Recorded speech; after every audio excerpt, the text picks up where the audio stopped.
अस्सलाम वालेकुम जी, good morning, सुबह बखैर। कैसे हैं आप सब लोग? क्या हाल है? अच्छा जी, हम आपको बता दें कि आज मुल्क भर में नबी मुहर्रमुल हराम के हवाले से जुलूस और मजालिस का सिलसिला जारी है। इस बारे में जियो न्यूज़ आपको सारा दिन अपडेटेड रखेगा।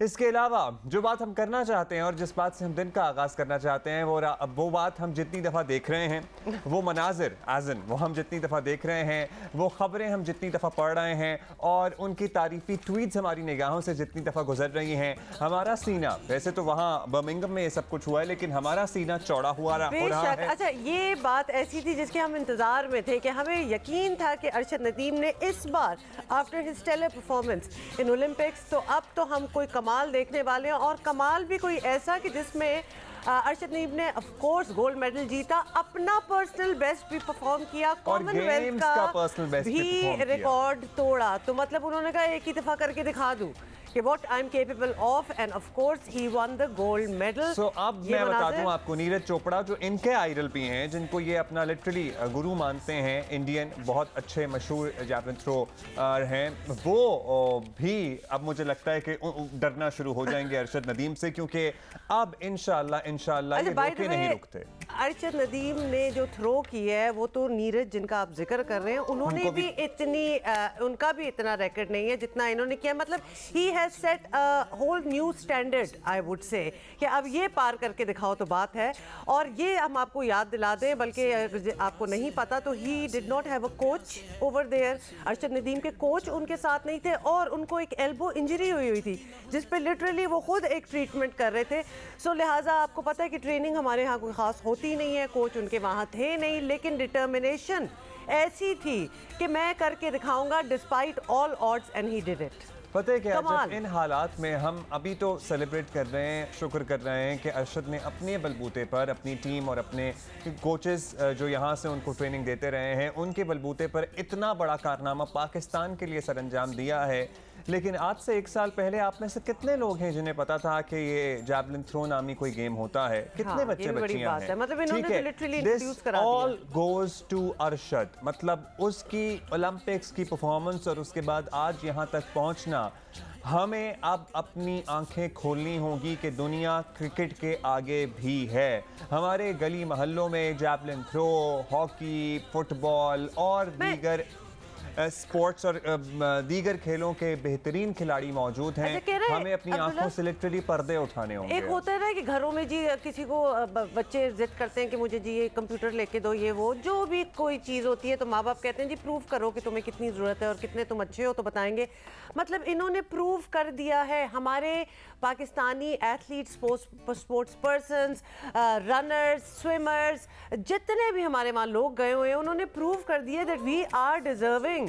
हमें स्पॉन्सर किया जाए, हमें मदद की जाए, हमें सारी वो सहूलियात जो हैं, जो वर्ल्ड क्लास एथलीट्स को मिलती है, वो हमें दी जाए, क्योंकि हमने उसके बावजूद, उसके बगैर रादर करके दिखा दिया आपको। पता है क्या, तो अब तो तवज्जो दो। जब अच्छा परफॉर्म कर रहे हो ना किसी भी खेल में, तो हम भी बड़ा एंजॉय करते हैं। एंटरटेनमेंट फैक्टर जो है वो उसी तरह बरकरार रहता है। हम कहते हैं कि क्रिकेट से हमारा रोमांस है, क्योंकि क्रिकेट हम सब एंजॉय करते हैं, और है ना हमारे है। लेकिन जब जैवलिन थ्रो में अरशद बेहतरीन परफॉर्म करके गोल्ड मेडल लेके आए हैं, तो हम भी अपने घरों में जंपे लगा रहे थे, हमारी आंखों में आंसू थे। तो जज्बात वही हैं, बस इन खेलों पर इन्वेस्ट करने की जरूरत है, इनको दिखाने की जरूरत है, इनकी प्रॉपर ट्रेनिंग की जरूरत है। ये अब तो हमें एटलीस्ट सबक सीख लेना चाहिए कि 1 साल पहले जिस गेम के बारे में 90% पाकिस्तानियों को इल्म भी नहीं था, एक लड़का निकला और उसने अपनी बलबूते और अपनी मेहनत पर पाकिस्तान को ना सिर्फ गोल्ड दिला दिया गोल्ड मेडल में, ओलंपिक्स में पाकिस्तान की इतनी बेहतरीन परफॉर्मेंस रही, बल्कि इस खेल के बारे में जो शऊर और आगाही आई है और दुनिया को पता लगा है कि there is world beyond cricket as well. Commendable. मतलब वी आर एक्चुअली, हम इतना बोल के भी हम ऑलमोस्ट स्पीचलेस हैं।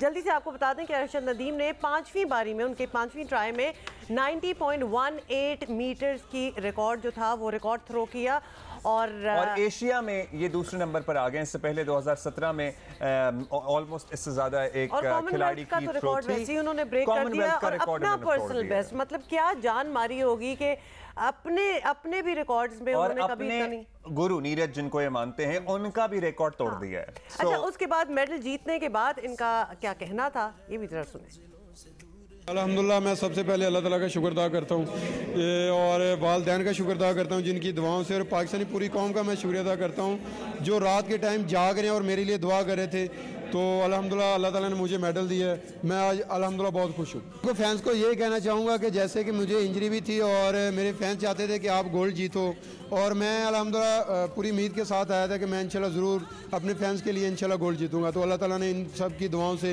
आज मुझे गोल्ड से नवाजा। पीटर ने थ्रो की है, मसला उन्होंने 5वीं थ्रो की है, तो मुझे उम्मीद थी कि इंशाल्लाह कोई थ्रो करेगा तो उसके बाद मैं भी इंशाल्लाह थ्रो करूँगा।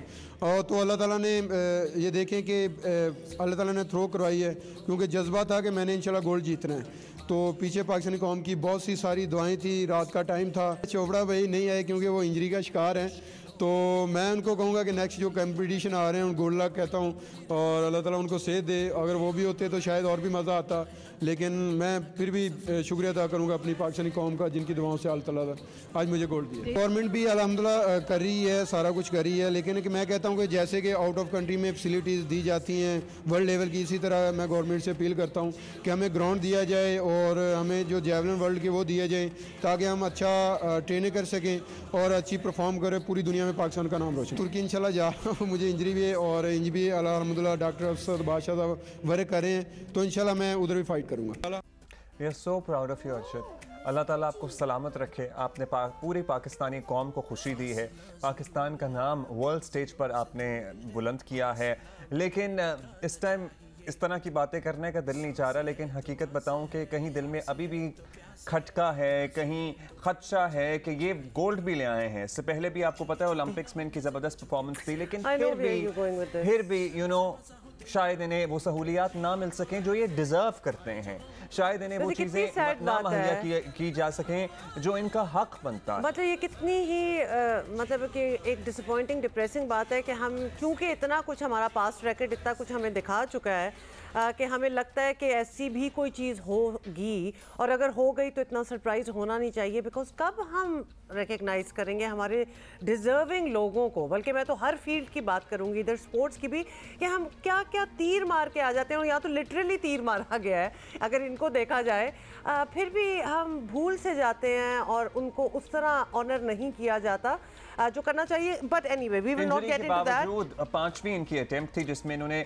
90 फुट और 1.8 सेंटीमीटर 18 सेंटीमीटर की ये थ्रो है जो कॉमनवेल्थ गेम्स का भी अपना रिकॉर्ड तोड़ा है। साथ हम नू बट दस्तगीर की भी आपको दिखा रहे हैं, because now we have 2 gold medals, तो क्यों ना दोनों को आसपास हमने नूर दस्तगीर बट साहब, मेरा ख्याल है अभी एक ही बट साहब होंगे। अगर हम बट साहब कह दें तो समझ जाए हम किसकी बात करें। बाय द वे वो नूर नहीं है, वो नू दस्तगीर है। अच्छा, हाँ।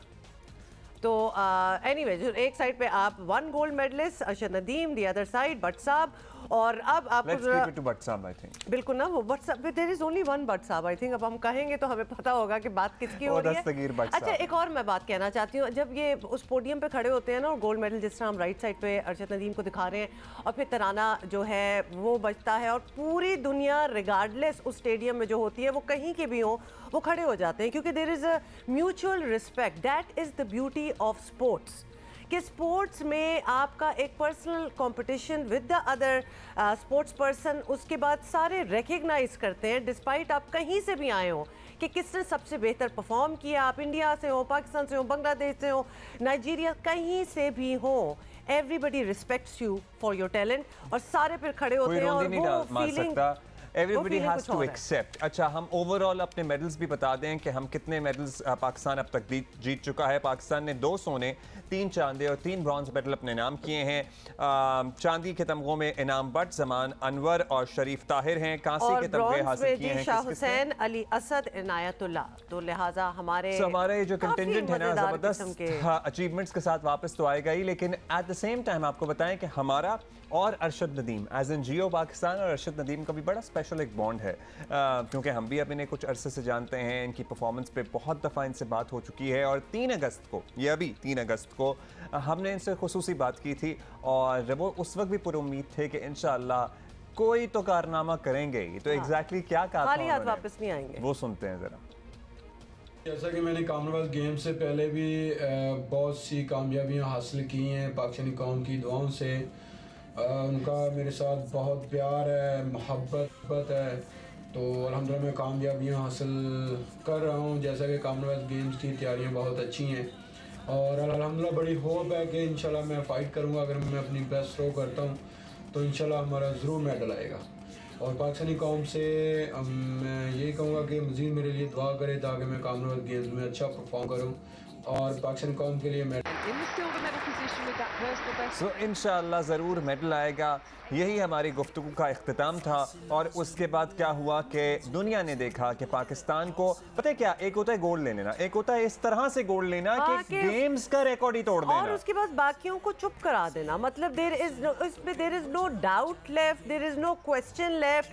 अपनी कारकर्दगी से, अपनी परफॉर्मेंस से इस तरह लोगों का मुंह बंद करना कि this is what I am capable of and I am capable of more as well. Number 1 है इस वक्त जनूबी एशिया में, एज इन साउथ एशिया में। इनसे बड़ी थ्रो अब तक जैवलिन में किसी ने नहीं की है और we are certainly very very proud. एक जबरदस्त खबर आपको ये भी दें कि पाकिस्तान स्पोर्ट्स बोर्ड ने गोल्ड मेडलिस्ट्स के लिए, गोल्ड मेडलिस्ट्स मैं कहूंगी क्योंकि अब 2 हो चुके हैं, 50 लाख रुपए का इनाम जो है वो अनाउंस किया ईच ऑफ कोर्स, और विच इज एब्सोल्युटली ब्यूटीफुल।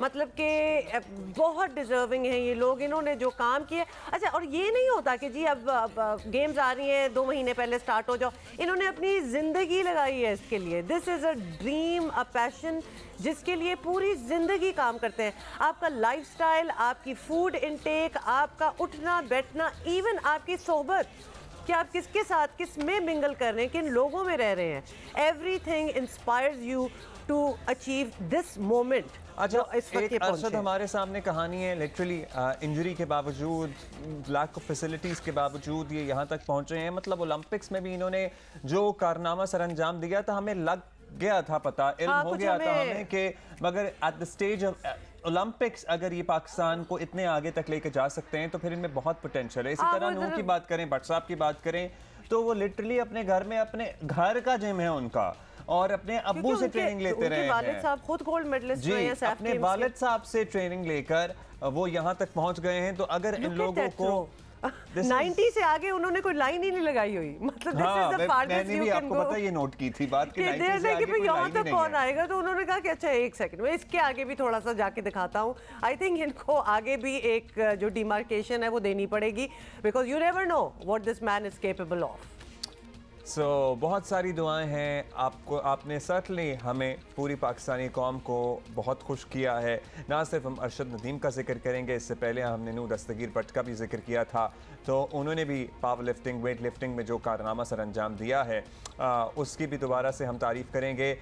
और उसका एटीट्यूड भी आपको बताया ना, भट्ट साहब का तो एटीट्यूड भी अपना ही बड़ा ही दबंग था। मतलब वो साथ साथ क्राउड से भी इंटरैक्ट कर रहे थे और मजे की बात है कोई टेंशन नहीं थी इनकी शक्लों में। Even before they were getting into it, they were pretty confident। मतलब इनकी जो शक्लों पे कॉन्फिडेंस ऑलरेडी नजर आ रही थी। एक होती है ना टेंशन हो रही होती है कि पता नहीं क्या होगा। They knew, उनका फोकस तो 110% on to winning the gold था। So पाकिस्तान स्पोर्ट्स बोर्ड ने गोल्ड मेडलिस्ट के लिए तो 50-50 लाख रुपए इनाम का ऐलान किया ही है। एट द सेम टाइम हम कहेंगे कि जो हमारे सिल्वर मेडलिस्ट हैं, जिनमें इनाम भट्ट हैं, जमान अनवर हैं, शरीफ ताहिर हैं, जो बड़े लिटरली दे लॉस्ट बिल्कुल ही बहुत ही मिनिमम मार्जिन से और इतने आगे तक ये पहुंचे, साथ ही बिल्कुल मार्जिनल मार्जिन, और बड़ी मेहनत से वो सिल्वर मेडल भी हासिल करने में कामयाब हुए। फिर साथ ही हमारे जो ब्रॉन्ज मेडलिस्ट हैं, जिसमें शाह हुसैन हैं, अली असद हैं, इनायतुल्लाह हैं, इनके लिए भी रिवॉर्ड होना चाहिए। अच्छा, सिल्वर के लिए आपको बता दूं, बिल्कुल, और सिल्वर के लिए आपको बता दूं कि 10 लाख रुपए ईच उन्होंने अनाउंस किया है। गोल्ड के लिए 50, सिल्वर के लिए 10 और ब्रॉन्ज का भी जैसे ही मुझे पता चलेगा मैं आपको बता दूंगी। This is the news that we are getting as we speak. तमाम मेडलिस्ट को एज सच इनाम दिया जाएगा। मेरा ख्याल है कि अगर 50 मिल रहा है गोल्ड को, तो सिल्वर को 10 से थोड़ा ज्यादा मिलना चाहिए। चलो, let us not debate on that because just you know this is such a special achievement. I am sure nobody did it thinking कि जी हमें आगे पैसे कितने मिलेंगे। वो रिगार्ड इन्होंने इससे डबल ट्रिपल ज़्यादा, बल्कि कितना मैं कहूँगी ज़्यादा तो अपनी ट्रेनिंग पे खुद लगा दी है। तो अब आके कुछ अगर मिल भी रहा हो तो that is really marginal again, क्योंकि इन्होंने तो खुद अपनी जान लगाई है, खुद अपने पैसे। मतलब हमारी इनाम भट्ट से भी बात हो रही थी, बाकियों से भी ओवर द ईयर्स होती रही है। हाउ किस तरह इनकी फैमिलीज ने सेक्रीफाइस की है for them to reach this moment, अपने बिजनेसेस, अपनी प्रॉपर्टीज किस तरह दाव पे लगाई हैं so they can make some money for their training, for their travel.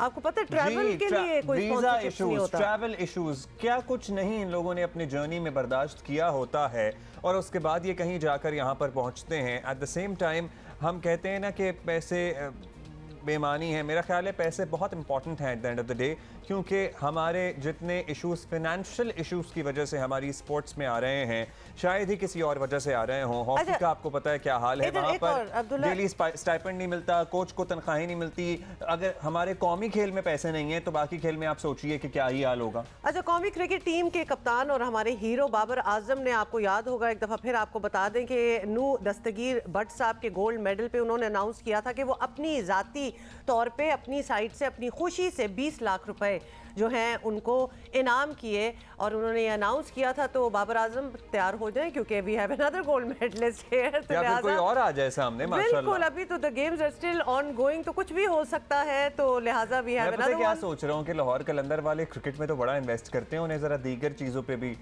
मेरा ख्याल है गौर करना चाहिए। कोई और पूरा स्पोर्ट्स एरिना आपने कह दिया ना, तो आप देखना, वो देख रहे होंगे। आतिफ राना साहब is always watching and you know waiting कि हम कोई अच्छा टैलेंट सामने लाएं। जैवलिन के लिए भी कोई थोड़ी सी फैसिलिटी प्रोवाइड कर दें, मतलब हफ्ते में एक आध घंटा ही सही के बच्चे आके प्रैक्टिस कर सकें या खेल सकें, अरशद नदीम उन्हें सिखा सकें, कर सकें अपने आप को for these sports. These are very new sports in Pakistan still. तो अगर इंट्रोडक्शन भी थोड़ी, क्योंकि आपने जब तक किया नहीं होता आपको पता नहीं होता कि how good you might be.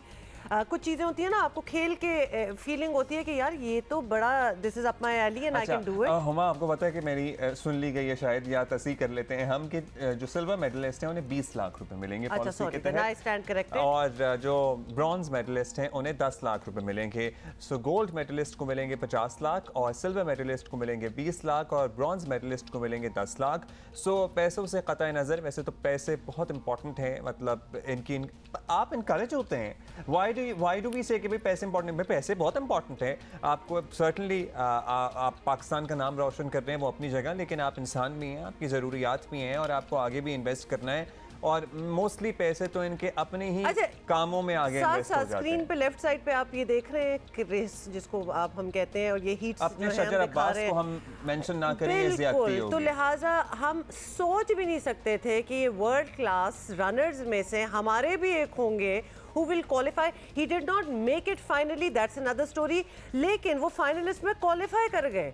बहुत बड़ी बात है। शजर अब्बास का हम नाम ज़रूर लेंगे और इसलिए भी लेंगे कि ऐसा टैलेंट, शजर अब्बास जैसा टैलेंट भी प्रमोट होना चाहिए, because look how far he has gone. He's such a young guy. अभी he has a long way to go. अगर शजर पे लिटरली मेहनत की जाए तो ये दुनिया के बेहतरीन एथलीट्स में से एक हो सकता है, क्योंकि बहुत पोटेंशियल है इस लड़के में। और हालात ये हैं कि अब इसने दौड़ से पहले अपने मिस यू कोच सज्जाद अपने हाथ पे लिख के दौड़ा था ये। सो इन हालात में हमारे लड़के अपने कोच को याद करने के लिए, उनको मोरली अपने साथ रखने के लिए अपने हाथ पे इसने अपने कोच का नाम रखा। अब्दुल्ला, हमारे कितने सेटबैक्स और कंस्ट्रेंट्स हमारे मुल्क में हो जाती हैं। सबसे पहले तो सियासी हमारे हालात देखें। सियासी तनाव में तो लगता है और कुछ हो ही नहीं रहा होगा, लेकिन despite all that, despite the inflation, महंगाई, आप मतलब बीच में हमारा तो वेदर भी एक अजीब किस्म का हो गया है। डिस्पाइट ऑल ऑड्स ये कहाँ तक पहुँचे हैं। इट मेक्स वन इमोशनल कि आप अपनी पैशन के लिए आपने जो फोकस, एक विजन अपने लिए सेट किया हुआ है और एक बहुत ही अजीम जगह पे विच इज स्पोर्ट्स, आप लगे हुए हैं उसमें। This is amazing. वहाँ पहुँच गए, वहाँ आपने ये सारे, मतलब आपने अपने मुल्क को, अपनी कौम को ये दिखा दिया, I am deserving, invest in me. इससे ज़्यादा और कौन करेगा? लेटेस्ट स्टेज इन लाइफ आपको समझ आता है कि खेल कितना ज़रूरी है। ऑल्दो बाज़ स्पोर्ट्समैन हैं हमारे जो जिनमें स्पोर्ट्समैन स्पिरिट शायद नहीं आ सका बड़े बड़े कप्स जीतने के बाद भी, लेकिन अदरवाइज़ बच्चों की तरबियत के लिए और बच्चों को ग्रूम करने के लिए स्कूल की सतह से ये जो खेल तमाशे माँ बाप को लगते हैं ना, ये खेल तमाशे नहीं है, ये कैरेक्टर बिल्डिंग, ये इंसान को इंसान बनाने में बड़ा अहम किरदार अदा करते हैं, क्योंकि इससे आपको हार कर आगे बढ़ने का हौसला आता है, जीत को with dignity and grace accept करने का पता लगता है। सो ये बच्चों की, इन नौजवानों की कैरेक्टर बिल्डिंग का इतना अहम जुज़्व है, इसलिए all those parents who are watching right now जो कहते हैं कि नहीं ये sports day, but I know such parents जो कि स्पोर्ट्स डे में नहीं भेज रहे कि बच्चों का टाइम वेस्ट होगा, पढ़ाई करने दें। Please do not do this two example set हो गए। अब ये किसी ने कहा कि जो कौन खेलता है, you can't say that anymore, लिहाजा because these are the examples that we can follow and it has been done। अब जी ये खाता खुल गया है जिसको कहते हैं। और स्कूलों में भी बस एक बात और कि स्कूलों में भी प्लीज आप उन्हीं स्कूलों में बच्चों को एडमिशन कराएं जहां पर आपको पता हो कि स्पोर्ट्स की फैसिलिटीज मौजूद हैं, प्रॉपर कोई निज़ाम है। ओवरऑल ही वैसे तो सब कुछ हो, but definitely sports, outdoor sports ज़रूर हो। गेमिंग और कंप्यूटर्स तो हम कर ही लेते हैं घरों में भी बैठ के, but unfortunately we have to move on. Although ये इतनी ज़बरदस्त किस्म की खबर है कि we could really spend more time on it, लेकिन आपको पता है कि सियासत ऑल्सो टेक्स प्रेसिडेंट, और ख़ास तौर पे जब मुल्क के इतने इंटरेस्टिंग स्लैश आप कुछ भी इसमें ऐड कर सकते हैं हालात हो, तो वो भी एक हम आपको round up from the weekend recap भी देना चाहते हैं कि वीकेंड पे आपने क्या मिस किया होगा और क्या क्या हो रहा है। लेट अस टॉक अबाउट ममनुआ फंडिंग केस, और आपको बताएं कि ममनुआ फंडिंग केस के फैसले के बाद हुकूमत एक्शन में आ गई है और FIA ने PTI के 4 अकाउंट्स का पता लगा लिया। इमरान इस्माइल, असद कैसर,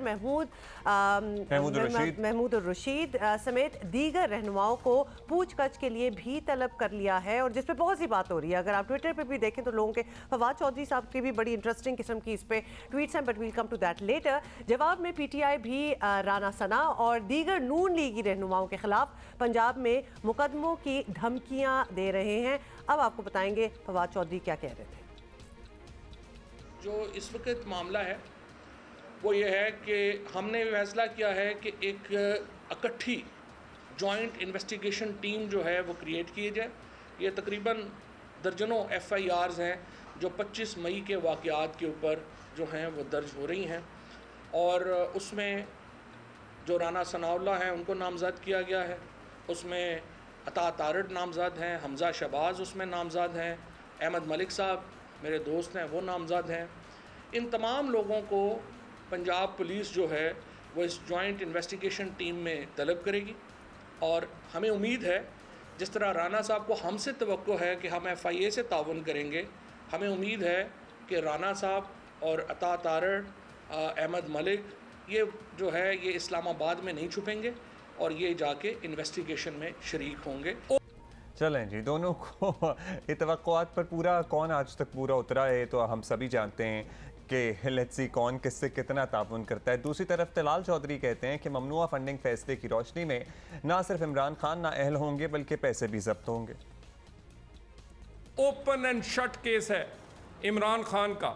अगर 62-63 इमरान खान पे ना लगी तो पाकिस्तान में जितने लोगों को लगी है वो फिर गलत साबित होगी। 62-63 सिर्फ नहीं लगेगी, पैसे भी बरामद होंगे और खान साहब आपको जेल भी जाना पड़ेगा। अच्छा जी, लेकिन सियासी तौर पर अगर आपको हम बताएं कि महाज जो है वो मज़ीद गर्म होने वाला है, क्योंकि कौमी असम्बली की 9 नशिस्तों पर 25 सितंबर को पोलिंग होनी है और हुकूमती इत्तेहाद अपने उम्मीदवारों को फाइनल कर रही है। लेकिन PTI ने भी अपना उम्मीदवार मैदान में उतार दिया है, और वो कोई और नहीं, खुद खान साहब हैं। जी बिल्कुल, सारी 9 नशिस्तों पे, और उन्होंने 9 की 9 नशिस्तों पर एक्शन लड़ने का जो है वो इलेक्शन लड़ने का ऐलान किया है। लेकिन यहाँ एक कंफ्यूजन ज़रूर है अब्दुल्ला, जिसके बारे में हम बात भी करना चाहते हैं कि PTI इस इलेक्शन को रुकवाने के लिए अदालत भी पहुँच गई है। मतलब 9 नशिस्तों पर नॉमिनेशन भी होगी है खान साहब की, लेकिन साथ ये भी कहा जा रहा है कि रोक दो। तो कुछ कंफ्यूजन और कुछ इसी बात में तजाद नजर आ रहा है। 2 सेंस और 9 नशिस्तों पर इमरान खान का खुद इलेक्शन लड़ना, हम तो बस वही रिपोर्ट कर रहे हैं जो सामने, हम अपना ओपिनियन क्या दें, लेकिन इस पर क्या फैसला आता है वो ऑब्वियसली अलग मामला है। लेकिन इमरान खान के इलेक्शन लड़ने पर आईनी कानूनी सवालात जो है वो ज़रूर उठ रहे हैं, क्योंकि इमरान खान खुद रुकन कौमी असम्बली हैं और उनका इस्तीफ़ा अभी तक मंजूर नहीं हुआ। ये जरूर याद रहे कि वो उन 11 लोगों में नहीं है जिनका इस्तीफा जो है वो मंजूर हो गया हो।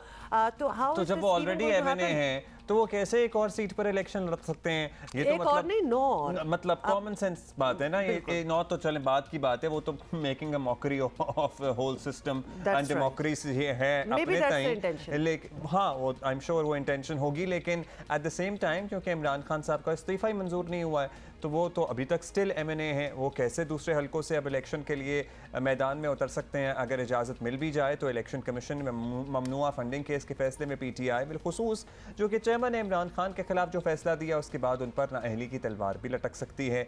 रहनुमा PTI फवाद चौधरी कहते हैं किसी माई के लाल में जुर्रत नहीं कि इमरान खान को नाअहल करे। सो माई के लाल में बस जुर्रत ये थी कि नवाज शरीफ को नाअहल कर दें, लेकिन किसी के माई के लाल में जुर्रत नहीं है कि वो इमरान खान को नाअहल करे। अंडरलाइन ये जो टर्मिनोलॉजी है ना, इसको ख़त्म होने की बहुत ज़रूरत है। इस माई के लाल में ज़रूरत है कि इमरान खान को डिस्क्वालीफाई करें। इमरान खान के बगैर पाकिस्तान की सियासत क्या है? ये तो वन वर्सेस रेस्ट है। इमरान खान है और मुकाबले में ये सारे जोकर इकट्ठे हुए हैं। तो क्या पाकिस्तान में आप वन पार्टी सिस्टम बनाना चाहते हैं? अगर पाकिस्तान के अंदर जमहूरियत है तो इमरान खान से मुकाबला करना पड़ेगा। इलेक्शन सिर्फ आप इसलिए नहीं करा रहे कि आप समझते हैं कि आज इमरान खान के साथ मुकाबला होगा, वो 2/3 मेजॉरिटी जीत जाएगा। सब जानते हैं कि इलेक्शन पर करोड़ों रुपए खर्च होते हैं। इमरान खान इन तमाम मराहल को पार करके इलेक्शन लड़ेंगे, जीत भी जाएं, लेकिन अगर कोई फैसला उनके खिलाफ आ गया तो तमाम सीटें छोड़नी पड़ेंगी। सो हम इन्हीं 9 ज़मीनी इलेक्शन की बात कर रहे हैं कि ये आसान काम तो नहीं है पाकिस्तान में इलेक्शन लड़ना। सो पैसे भी खर्च होंगे, 9 सीटों पर ये जीत भी जाएं तो फिर 8 छोड़नी पड़ेंगी इन्हें। वैसे तो ऑलरेडी MNA, फिर उसके ऊपर दोबारा इलेक्शन होना होगा ऑब्वियसली। तो बड़े सवाल हैं और यही सवालों के जवाब देने के लिए पैसे तो प्रॉब्ली आ ही जाएंगे। वो कहते हैं ना बाहर से पाकिस्तानी बहुत प्यार करते हैं। कब तक मतलब एनीवे जी। अहमद बिलाल महबूब साहब प्रेसिडेंट बिल्डैट हमारे साथ हैं, क्योंकि बहुत से सवाल हमें भी थोड़ी सी कंफ्यूजन है कि ये कैसे हो सकता है। अहमद बिलाल साहब, सबसे पहले तो खान साहब का कौमी असम्बली के 9 हलकों से खुद को अकेला उम्मीदवार डिक्लेयर करना, ये it sounds like a political stunt, कोई सियासी स्टंट लग रहा है। लेकिन वो जीत भी गए तो नतीजा यही होगा कि 9 हलके खाली रहेंगे। तो ये पार्लिमानी जमहूरियत इस अंदाज में आगे कैसे बढ़ सकती है, इसकी ज़रा कुछ हमें समझाएं थोड़ा सा। जी देखिए, वो तो पार्लिमानी जमहूरियत को आगे बढ़ाने के लिए तो ये इलेक्शन नहीं लड़ रहे हैं। वो तो ये साबित करने के लिए इलेक्शन लड़ रहे हैं कि वो कितने मकबूल हैं और वो इस मौजूदा निज़ाम से बहुत गैर मुतमईन है और वो चाहते हैं कि ये मौजूदा जो निज़ाम है ये ज़िच हो जाए, ये डेड एंड पे आ जाए और बिलाखिर वो नए इंतखाबात का ऐलान करें।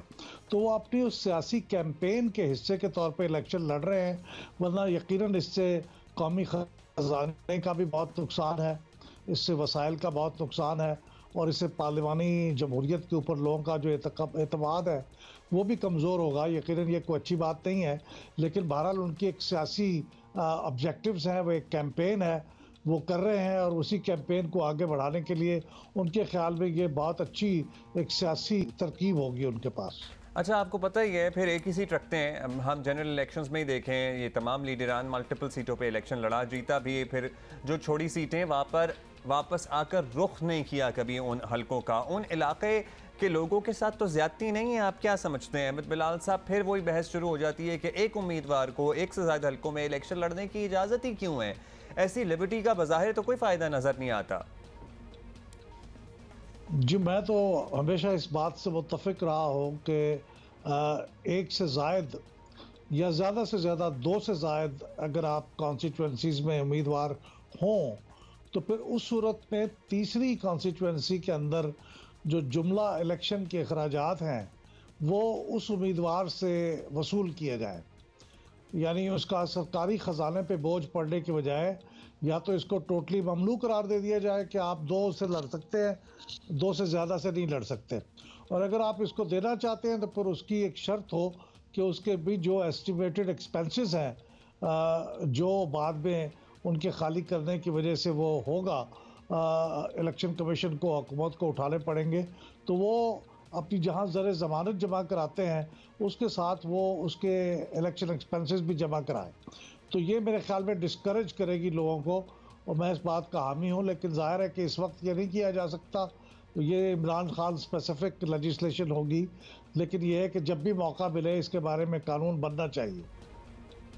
अच्छा अहमद बिलाल साहब ये भी बताएं कि इस मामले से जुड़ा एक और इशू है फॉरेन फंडिंग और तोशा खाना रेफरेंस का, जिनके जरिए हुकूमत की कोशिश है कि खान साहब को इंतखाबी सियासत से ही माइनस कर दिया जाए। और ये माइनस करने वाली, किसी को भी माइनस करने वाली बात जो है, it never turns out well. मतलब कि ऑब्वियसली लोग चाहते हैं ये लोग रहें सियासत में, ये उनके लीडर हैं, बेशक खा वो नवाज शरीफ हो, इमरान खान हो, तो अवाम से उनके एक मकबूल लीडर का ऑप्शन ही छीन लेना, ये मुनासिब बात है?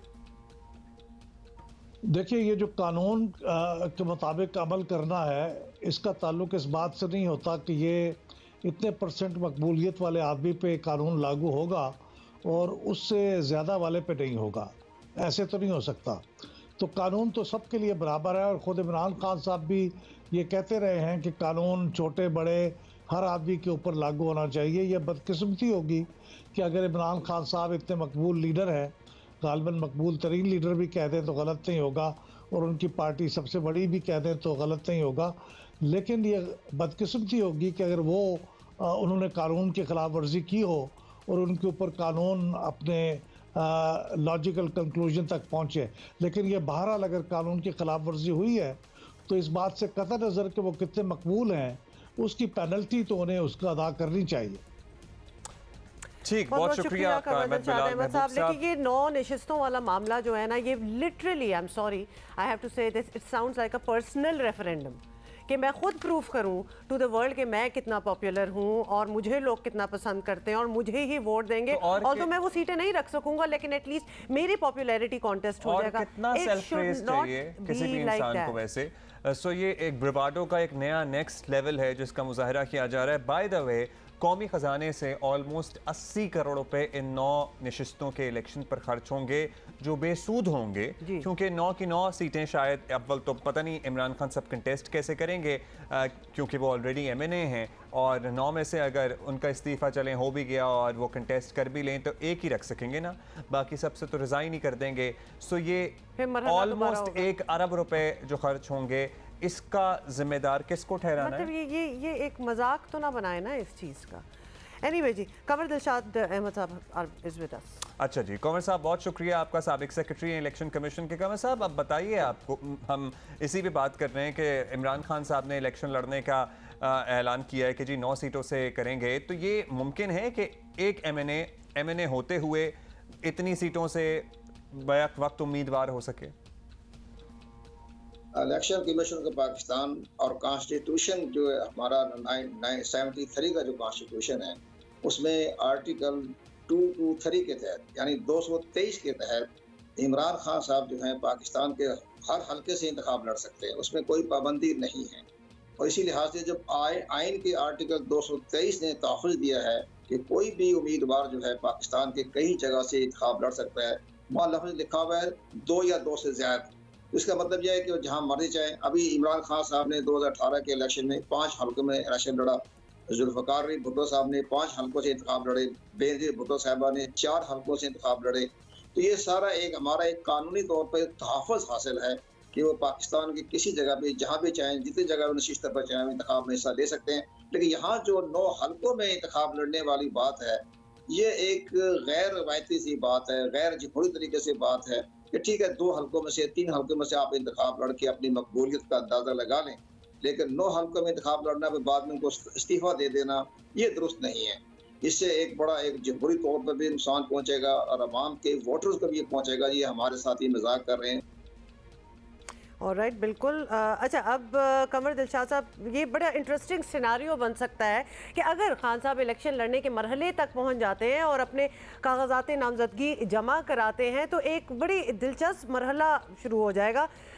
इलेक्शन कमीशन के फैसले के मुताबिक वो गलत बयानी करते रहे, अकाउंट्स की तफसीलात जो है वो जानते बूझते छुपाते रहे और उन्हें शोकॉज भी जो है वो जारी कर दिया गया है। तो क्या इसके बावजूद जो रिटर्निंग ऑफिसर होगा वो उन्हें सादिक और अमीन करार दे देगा? मतलब ये कैसे, ये how is this going to work out? अगर इमरान खान साहब का जो ये फॉरेन फंडिंग केस, ममनुआ फंडिंग केस में ये बात साबित हो जाती है कि इन्होंने अपना सर्टिफिकेट जो दिया था वो हकायक पर मबनी नहीं था, गलत बयानी का से काम किया गया, हकायक को छुपाया गया, पोशीदा रखा गया, तो ये बहुत बड़ा अहम केस हो जाएगा। उसके बाद इनकी सादिक अमीन भी जो है वो मुतासर हो सकती है। सादिक अमीन का लफ्ज़ हम इस्तेमाल नहीं करते, हम ये कह सकते हैं कि वो आर्टिकल 62(1)(f जो है वो सुप्रीम कोर्ट ऑफ पाकिस्तान ने उसकी इंटरप्रिटेशन देने के बाद उनको सादिक अमीन का एक जो है उनको लाइन करार दिया था, नवाज शरीफ को भी, जहांगीर तरीन को भी, लेकिन आइन में ऐसी कोई बात नहीं है। लेकिन यहाँ ये बात हो जाएगी कि जब ये इनके हक़ाइक़ के खिलाफ होगा तो उनको नाहिल करार दिया जा सकता है। इस बाकायदा कि आपने झूठ बोला, गलत बयान से काम लिया, हक़ाइक़ छुपाए, तो इस पर उनको नाहिल करार देने के ये इलेक्शन कमीशन पाकिस्तान के पास भी इख्तियारात हैं। और जब ये जब नाहिल जब करार दिया जाएगा कि जब ये ममनुआ फंडिंग ज़ब्त हो जाएगी, जब ये ममनुआ फंडिंग इलेक्शन कमीशन पाकिस्तान ज़ब्त करेगा आर्टिकल सेक्शन 204 के तहत, तो फिर उनका वो सर्टिफिकेट जो है वो समझ जाएगा गलत बयान से काम किया गया था, झूठ बोला था, आपने हक़ाइक़ छुपाए थे, पोशीदा रखे थे, उस पर उनको जो है नाहिल करार दे सकता है इलेक्शन कमीशन पाकिस्तान। और साथ ही जो बड़े अहम जो इलेक्शन कमीशन के पाकिस्तान के पास इख्तियारात हैं वो ये है कि उनका जो सिंबल है बैट, जो इंतखाबी निशान जो है वो इलेक्शन कमीशन में पाकिस्तान जो है वो वापस ले सकता है सेक्शन 215 के तहत। लेकिन इसके लिए बाकायदा एक प्रोसीजर है, ये भी एक अहम सवाल है जो हमने आपसे करना है कि तहरीक इंसाफ की, चलें आप कह रहे हैं जो कंफ्यूजन है वो सो है, लेकिन हुकूमत भी बड़ा ही अजीब काम कर रही है। अब सब इस्तीफे मंजूर करने तो मंजूर करिए, किस्तों में कौन इस्तीफे मंजूर करता है? एक दफा सब इस्तीफे मंजूर करके बाई इलेक्शन में जाना ठीक तरीका नहीं है, ये तो क्वेश्चनेबल है मामला। हुकूमत पर सबसे बड़ी अहम जिम्मेदारी ये आयद होती है, जो हमारे तमाम एनालिसिस्ट जो उसको तरह तरह के अपने एनालिसिस दे रहे हैं, उनको ये अंदाज़ा नहीं है कि तहरीक इंसाफ ने आर्टिकल 17 की खिलाफ वर्जी कर दी है। आर्टिकल 17 का सेक्शन 3 या ज़ैली 3 जो है उसमें ये लिखा हुआ है कि हर पार्टी को अपने जो फाइनेंशियल सोर्सेज वो बचाने होंगे पार्टी को। अगर वो पार्टी के सोर्सेज नहीं पहुंचे या छुपाए हैं, हक़ाइक़ छुपाए गए हैं, तो उस पार्टी की रजिस्ट्रेशन जो है वो जद में आ सकती है। सबसे बड़ा इम्पॉर्टेंट जो है वो आइन होता है। तो आइन का आर्टिकल 17 की खिलाफ वर्जी के बारे में इलेक्शन कमीशन पाकिस्तान अपने फैसले में लिखा है कि तहरीक इंसाफ ने आर्टिकल 17 की सब सेक्शन 3 की खिलाफ वर्जी की है। तो उसके ऊपर ये बहुत बड़ा एक सवालिया निशान बन सकता है। बहुत शुक्रिया कमर दिलशाद अहमद साहब, former secretary ECP, explaining to us के किस तरह होगा और जो खदशात हैं, हमारे जो सवाल उठ रहे हैं बड़े जायज़ सवाल हैं जिनके वो जवाब दे रहे हैं। अभी एक और अहम मामला जिस पर बहुत बात हो रही है और होनी भी चाहिए, बलूचिस्तान हेलीकॉप्टर हादसे के शहीदों से मुताल्लिक जो तौहीन आमेज़ ट्वीट्स पर मुल्क भर में शदीद ग़म गुस्सा है, उसका जिक्र करना भी ज़रूरी है। पाक अफवाज की तरफ से जारी बयान में कहा गया है कि सोशल मीडिया पर इस किस्म के तबसरे बेहिसी की इंतहा थी। ऐसे तबसरों से इदारे, अफसरान, जवानों और ख़ास तौर पर शहदा के लवाहिकीन को बहुत तकलीफ पहुँची है। सोशल मीडिया पे बहुत ही गलत किस्म का प्रोपेगेंडा और इनसेंसिटिव किस्म के कमेंट्स देना शुरू कर दिए, और विच वाज वेरी हर्टफुल, और जिसकी वजह से पूरी इंस्टीट्यूशन में, हमारे रैंक एंड फाइल में, और ख़ास तौर पे जो शोधा के लवाहिकीन हैं उन्हें बहुत तकलीफ पहुंची। पूरी कौम पाकिस्तान की मुसल्लह अफवाज के साथ खड़ी है। लेकिन इस तरह की चीज़ें, इस तरह के लोग जो ये इस तरह की बातचीत, अगर ख़ास तौर पे आजकल ये डिजिटल मीडिया के ऊपर, जो सोशल मीडिया के ऊपर जो ये काम शुरू हो जाता है, ये नहीं होना चाहिए। और इन चीज़ों को इनको रद्द करने की ज़रूरत है, और ये हम सब कलेक्टिवली ही कर सकते हैं, कोई इंडिविजुअल तौर पर नहीं कर सकते। कि ये बेहिसी का रवैया जो है ये हरगिज़ नाकाबिल कबूल है। मेरा ख्याल है ये आम पाकिस्तानियों के लिए भी बड़ी शॉकिंग एक बात थी जब हमने ऐसे ट्रेंड्स भी देखे और ऑनलाइन हमने ये देखा कि ये एकदम से हो क्या गया है। दूसरी तरफ आपको ये भी बता दें कि वज़ीर आज़म शहबाज शरीफ ने भी रद्द अमल देते हुए कहा है कि हमारे शोहदा की कुर्बानियों का तमस्खर उड़ाने और उन्हें बुरा भला कहने की सोशल मीडिया मुहिम जो है वो सिर्फ शर्मनाक ही नहीं बल्कि खौफनाक है। ये हो क्या रहा है? और खान साहब और PTI भी ऑब्वियसली मजम्मत तो कर रहे हैं, लेकिन हमें ये भी कहना ज़रूरी होगा कि जो अकाउंट्स सामने आए हैं वो बज़ाहिर PTI के हिमायत याफ्ता मालूम होते हैं। If you go through them तो थोड़ा सा आपको पता चल ही जाएगा। और कुछ आपको सुनाना चाहते हैं कि ऐसे ही एक ट्विटर सारिफ का एतराफ़ भी है। अस्सलाम वालेकुम, मेरा नाम मोहम्मद मुनीब ज्ञानी है। मेरे फादर का नाम फ़ारूक नईम ज्ञानी है। मैं PTI ISF इंसाफ स्टूडेंट फेडरेशन का सीनियर डेप्यूटी कन्वीनियर रहा हूँ 2 साल के लिए। और कल मैंने 2 ट्वीट्स किए, जिसमें पहला ट्वीट ये था, जिसमें एक ट्वीट मैंने खुद जनरेट किया था और दूसरा मैंने कॉपी पेस्ट किया था एज इट इज़, पूरा कॉपी और पेस्ट करके मैंने उसको ट्वीट कर दिया था। मेरे से बहुत बड़ी गलती हुई और ये गलती कुछ लोगों की वजह से इन्फ्लुएंस में आकर हुई, कुछ लोगों से इंस्पायर होकर हुई, जिनमें जहाँ से मैंने इन्फॉर्मेशन ली वो एक सोल्जर स्पीक्स का पेज था, एक इस्मा खान PTI पेज था और एक सबीना कियानी पेज था और एक इमरान रियाज खान पेज था, जिनसे मैंने ये सारी इन्फॉर्मेशन लेके जो ट्वीट मैंने जनरेट किया। और वो मेरी बहुत बड़ी गलती थी, उसमें से कुछ भी सच नहीं था और मैंने उसकी तस्दीक भी बिल्कुल नहीं की थी। अच्छा, इसका एक नुकसान ये भी हुआ है कि इन सोशल मीडिया शरपसंदों की वजह से फिर वही बहस शुरू हो गई है कि सोशल मीडिया को रेगुलेट किया जाए, कैसे इस तरह से खुला छोड़ा जा सकता है। हालांकि PTI के दौर में पीका तरमीमी ऑर्डिनेंस आया था जिसके ज़रिए सोशल मीडिया को रेगुलेट करने की तैयारियां थीं, लेकिन सहाफ़ियों और सिविल सोसाइटी की कोशिशों से अदालत ने इस कानून को ख़त्म कर दिया और अब जो भी सोशल मीडिया पर ये घिनौनी और भोंडी मुहिम चला रहा है वो फिर मामले को उसी तरफ ले जा रहा है। बात शोहदा की आ जाती है तो बहरहाल ये एक रेड लाइन है जो क्रॉस नहीं होनी चाहिए और FIA ने ट्विटर अकाउंट्स के खिलाफ तहकीकाती टीम बनाकर एक एक्शन भी शुरू कर दिया। लेकिन अगर सोशल मीडिया पर इसी तरह की हरकतें जारी रहीं तो फिर पाबंदी के बाद शिकवा करना भी दुरुस्त नहीं रहता ना। एक और बात यह है कि ऊपर से जो मजम्मतें करते हैं ना, कहते हैं जो हिमायती सहाफ़ी हैं, आपको बताइए कि है सियासी जमात जिनके जो फॉलोइंग है कल्ट की सी हैसियत रखते हैं और उनके सहाफ़ी भी उसी कल्ट का हिस्सा हैं, तो ऊपर से जो मजम्मतें करते हैं ना, ये पसे पुश्त सारे ट्रेंड्स चलाने में नंबर 1 होते हैं। सो ये जो नेगेटिविटी फैलाने में विचों सारे एक ही हैं और ऊपर से जो भी कॉस्मेटिकली कह दें कि जनाब हम मजम्मत करते हैं और ऐसा नहीं होना चाहिए, अंदर से सारे मिले हुए होते हैं। क्योंकि इससे पहले भी तो बहुत से प्रेसिडेंट्स हैं। बट एनीवे, उसामा खिलजी हमारे साथ हैं, डिजिटल राइट्स एक्सपर्ट हैं। Usama, thank you for joining us this morning. जब भी बात हुई है सोशल मीडिया को रेगुलेट करने की तो थोड़े से रिजर्वेशंस भी उसके साथ हुए हैं कि ये मीडिया को या फिर आम लोगों के ओपिनियन को दबाया जा रहा है या कर्ब किया जा रहा है। लेकिन अभी जो हम देख रहे हैं, this is a different level all together. मतलब आप कोई भी कैसे सोच सकता है कि इस किस्म की सोच आम पाकिस्तानियों में आएगी या फिर ये आम पाकिस्तानी नहीं है, ये एक कैंपेन है? जी बिल्कुल, देखें ये इसका सियासी रंग ही है, सियासी वजूहात की बुनियाद पे जो है इस तरह के ट्वीट्स और ट्रेंड्स चलाए जा रहे हैं। उनका एक डिसएग्रीमेंट है एक इंस्टीट्यूशन के साथ और उनके जो अहलकार हैं, तो इनको सेपरेट करना चाहिए। अगर कोई शहीद होता है फ्लड्स के दौरान, एक ह्यूमैनिटेरियन रिलीफ के दौरान, तो उसको आप अपनी सियासत से अलग रखें। तो इसमें यही मसला आता है। और जिस तरह आपने कहा, ये टॉप डाउन पॉलिटिकल लीडरशिप से जो है इसकी मैसेजिंग होनी चाहिए। लेकिन हम देखते हैं कि अनफॉर्चुनेटली कुछ पॉलिटिकल पार्टीज की इस तरफ ही जो है बात चली जाती है।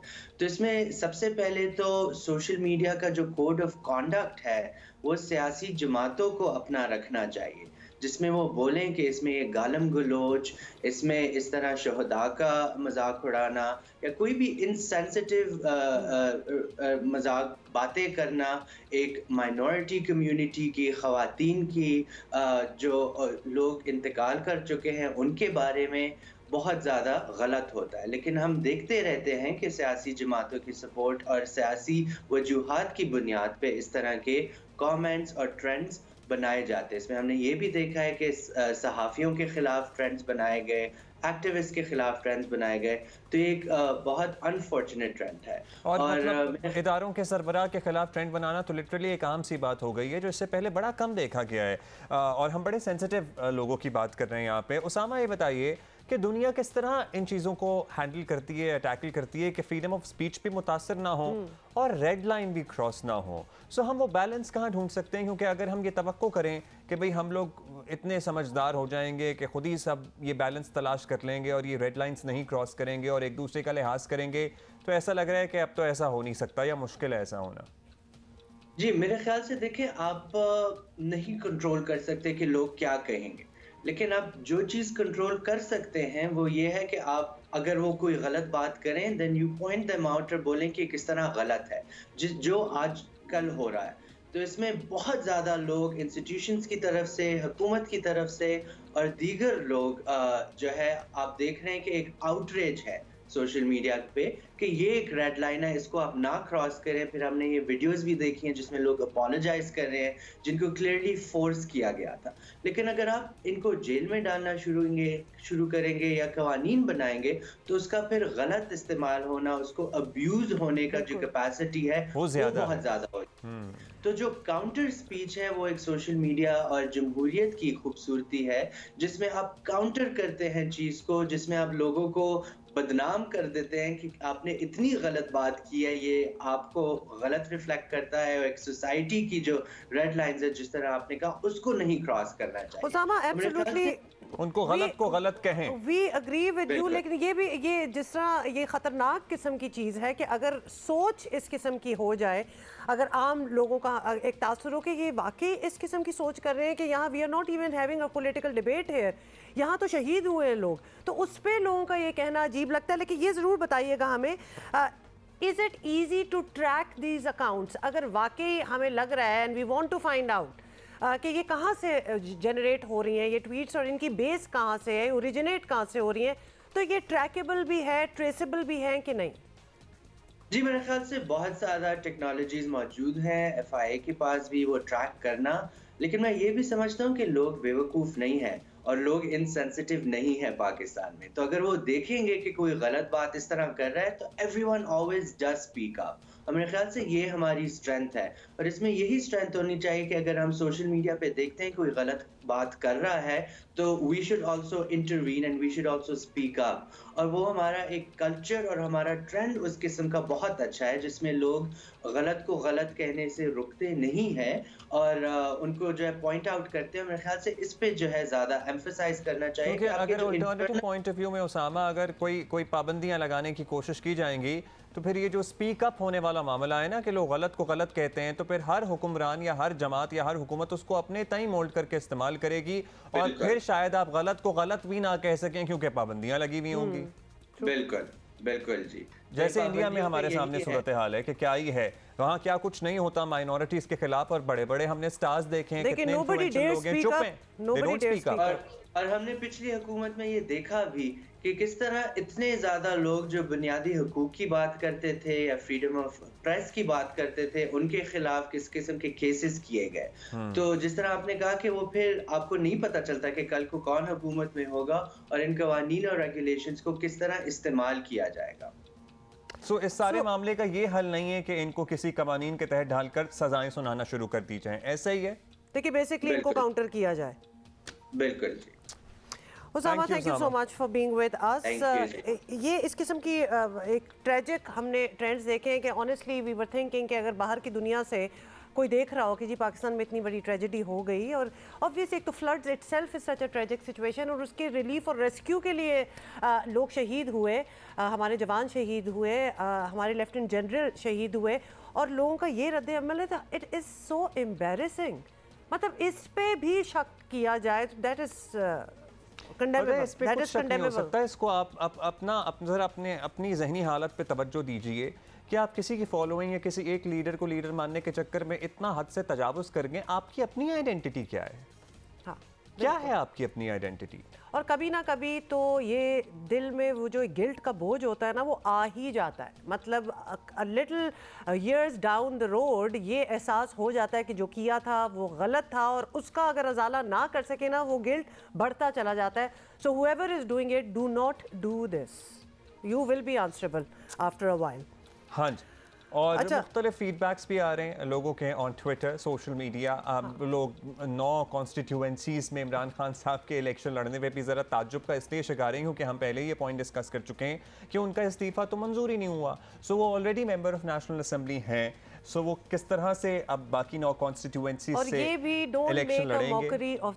This whole political system and democracy, इसको मत करें। Obviously you will not be able to take, अगर जीत भी जाते हैं चलें जी, आपने प्रूव भी कर लिया कि you are the most popular leader ever, लेकिन उसके बाद नेक्स्ट So, वो जो दोबारा से वो सारा प्रोसेस होगा। वो जो 80 करोड़ रुपए खर्च होंगे, पाकिस्तान जिस मौशी मुश्किल से गुजर रहा है, 80 करोड़ रुपए लगभग एक अंदाजन अप्रॉक्सीमेट फिगर दे रहे हैं इन 9 कॉन्स्टिट्यूएंसी में बाय इलेक्शन कराने पे, उसका खर्चा फिर किससे लेना चाहिए? और फिर वो लोग जो वोट करेंगे, अब मतलब what they are puppets, is it a joke कि वो बार बार इसी सिस्टम के लिए कह रहे हैं कि मतलब आपको हार पहना रहे हैं और उसके बाद जय जय कर रहे हैं और उसके बाद आप गए खुदाफिज और उनको दोबारा से किसी और को पिक करना है, मतलब any political party and leader. मेरा ख्याल है कि अब लोगों को आने वाले इलेक्शन में ये सोच लेना चाहिए कि जब आपको पता हो ना कि आपका कोई लीडर ये कॉन्स्टिट्यूएंसी छोड़ देगा, तो आप इतने गए गुजरे हैं कि आप फिर भी उसको वोट देंगे। उसे क्यों करें भाई? फिर आप क्यों वोट दे रहे हैं भाई उसे?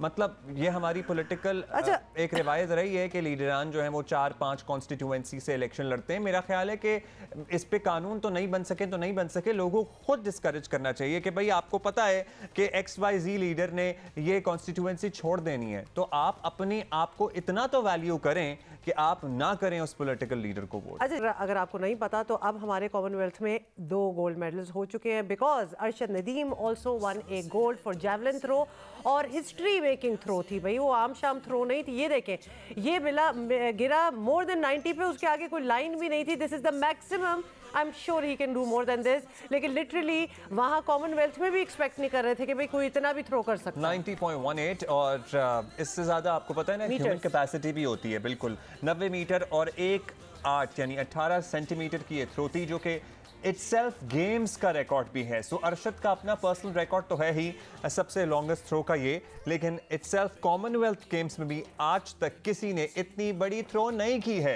सो congratulations to Arshad Nadeem, congratulations Pakistan, और हम दोबारा से वो बात कहेंगे। वंडरफुल स्टेलर परफॉर्मेंस पाकिस्तान की इस बार इसलिए रही है बिकॉज इतनी मुश्किलात से, जहां आपको इतना मुश्किल से प्रूव करना हो अपने आप को, आप ऑलमोस्ट चले may be not in Commonwealth games, लेकिन लिटरली आपने अपना खर्चा भी खुद उठाना है, आपने ट्रैवल भी खुद करना है, पूरी ज़िंदगी आप ट्रेन करते रहें। This is a big achievement, तो लिहाजा Arshad Nadeem is now our gold medalist. तो अरशद के क्रेडिट पे बहुत सारी चीज़ें जाती हैं हुमा, और जिससे पहले जिस तरह हम पहले बात कर रहे थे कि आज से 1 साल पहले किसको पता था कि ये जैवलिन थ्रो नामी ये खेल होता है, मतलब देखा सपने था, लेकिन उसके बावजूद नहीं वाक़ियत थी। कुछ ऐसे स्पोर्ट्स होते हैं ना, कुछ ऐसी गेम्स होती हैं जो हमारी नहीं होती, हम देखते हैं लेकिन वो बाकी मुल्कों की होती है, लेकिन वाक़ियत नहीं थी। लेकिन आज जैवलिन थ्रो को गली मोहल्ले तक इसकी पहचान करा देना, ये अरशद की कामयाबी है, और ये सिंगल हैंडेडली इस एक नौजवान की कामयाबी है। इसमें किसी ने कोई किरदार नहीं अदा किया।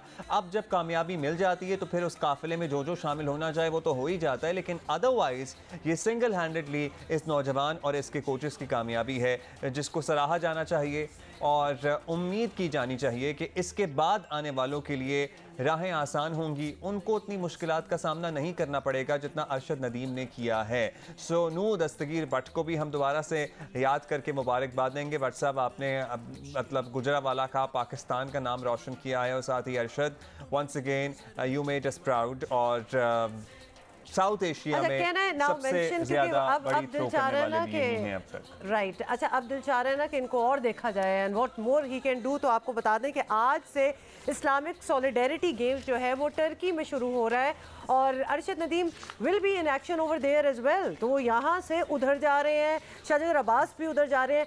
इनफैक्ट हमारे 5 एथलीट्स जो हैं they are going to be participating in Islamic solidarity games in Turkey starting from today. अच्छा, हम जहाँ गोल्ड मेडलिस्ट का जिक्र करते हैं वहाँ हम सिल्वर मेडलिस्ट को ना भूलें। इनाम भट्ट, नूर जमान अनवर और शरीफ ताहिर हमारे सिल्वर मेडलिस्ट हैं, और इसके अलावा कांसी का तमगा जीतने वालों में शाह हुसैन हैं, अली असद हैं, इनायतुल्लाह हैं, और इसके अलावा शजर अब्बास को हम सर्टनली मेंशन करेंगे।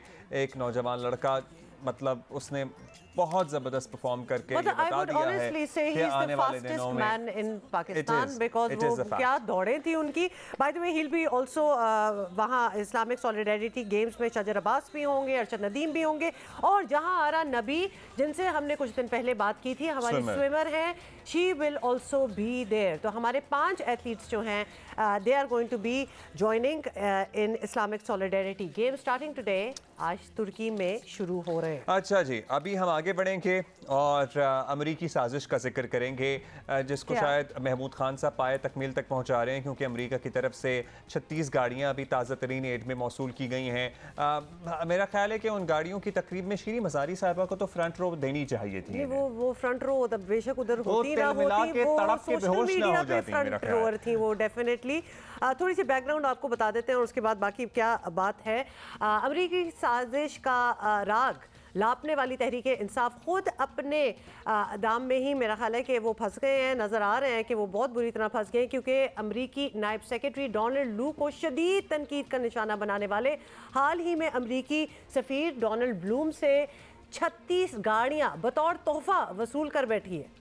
तो लिहाजा ये केपी की हुकूमत को थोड़ा डोनाल्ड भी कॉमन था ना, तो इसलिए ज्यादा आग लगी हुई शीरी मज़ारी साहिबा को। बिल्कुल कि ये हो क्या रहा है। और यही नहीं, वजीर आला खैबर पख्तूनख्वा ने उनके साथ मीटिंग्स की, ब्रीफिंग्स दी, पौधा भी लगवाया। ओहो भाई पौधा लगवाने की क्या जरूरत थी पौधे के बगैर? अब क्या हम कोई गुलाम है कि हम पौधे भी आपसे लगवाएंगे? पौधे भी उनसे ही लगवाए तो मतलब वैसे तो इस बात पे तो खुश हो ही जाना चाहिए था कि आया तो हमने उनसे कोई काम तो करवाया। हाँ। तो पौधा भी लगवाया अमरीकी सफ़ीर ने। और ये तस्वीर भी देखिए कि मतलब जिन अमरीकियों को ये बुरा भला कहते हैं उनको अपनी कुर्सी बिठा के वो खुद साथ में बैठे हुए हैं। हाँ। सो ये सारा कुछ है।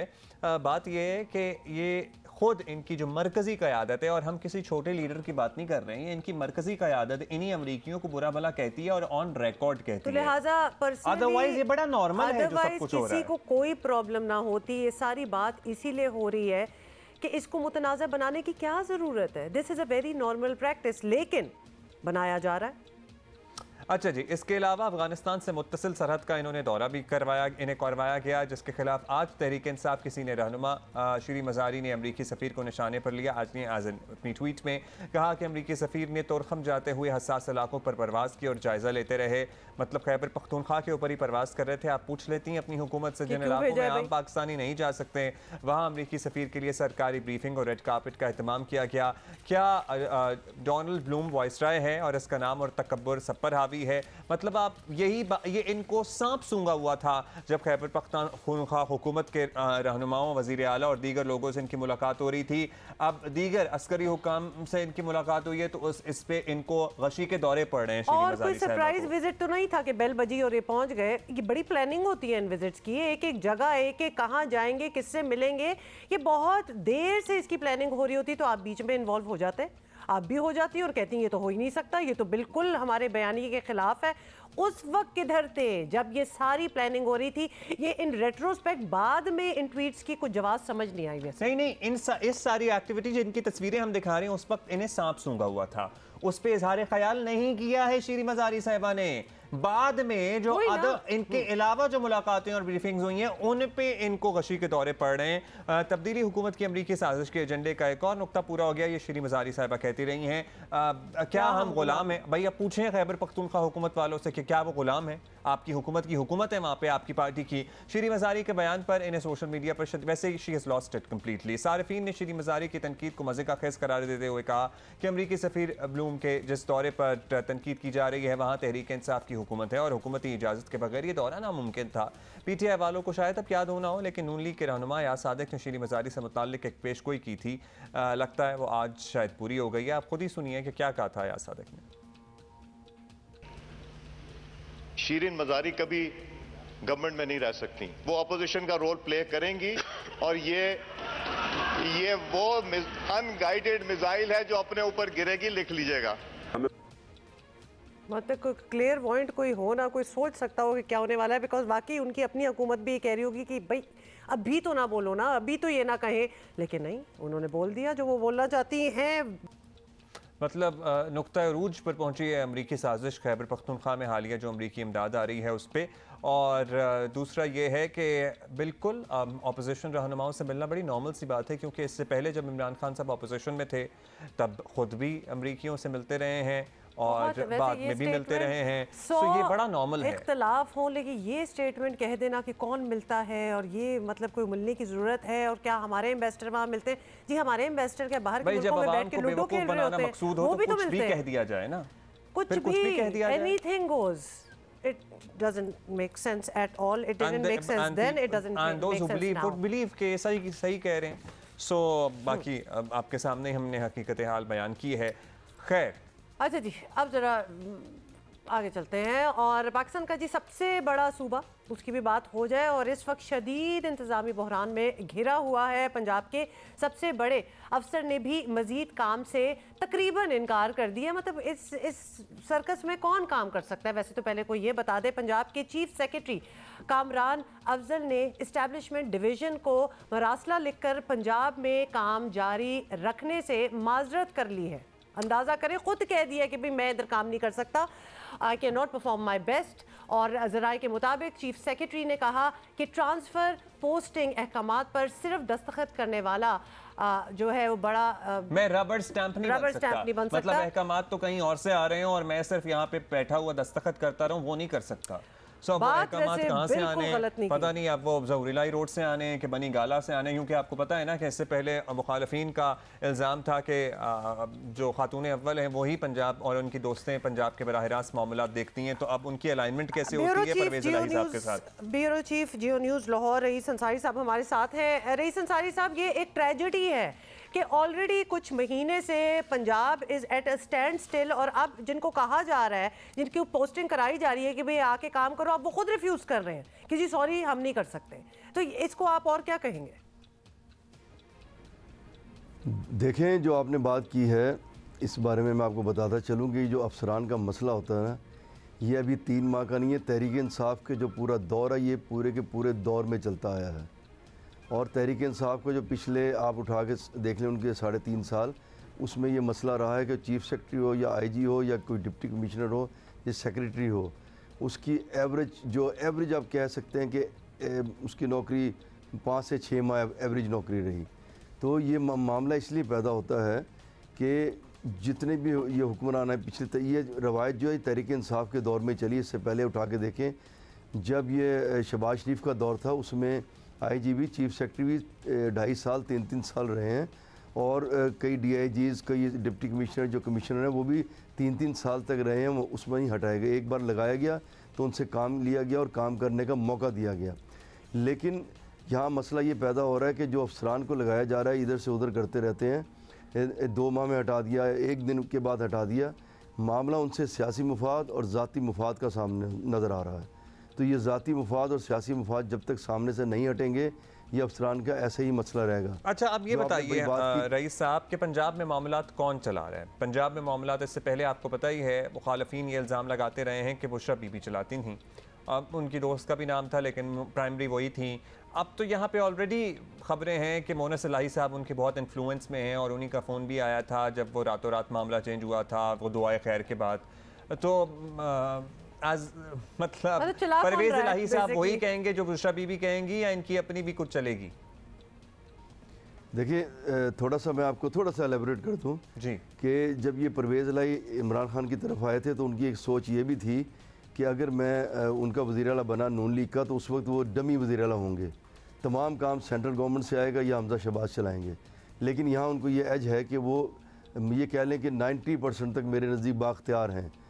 बनी गाला से ज़्यादा इमरान खान के इस तरह नहीं आते कि वो अगर कोई मामला हो, अगर कोई चीज़ ऐसी बिगड़ जाए या उसे समझ आए कि ये ठीक नहीं हो रहा है, अफसर ठीक नहीं है, तो इमरान खान वो सिर्फ ये कहते हैं कि हटा दिया जाए।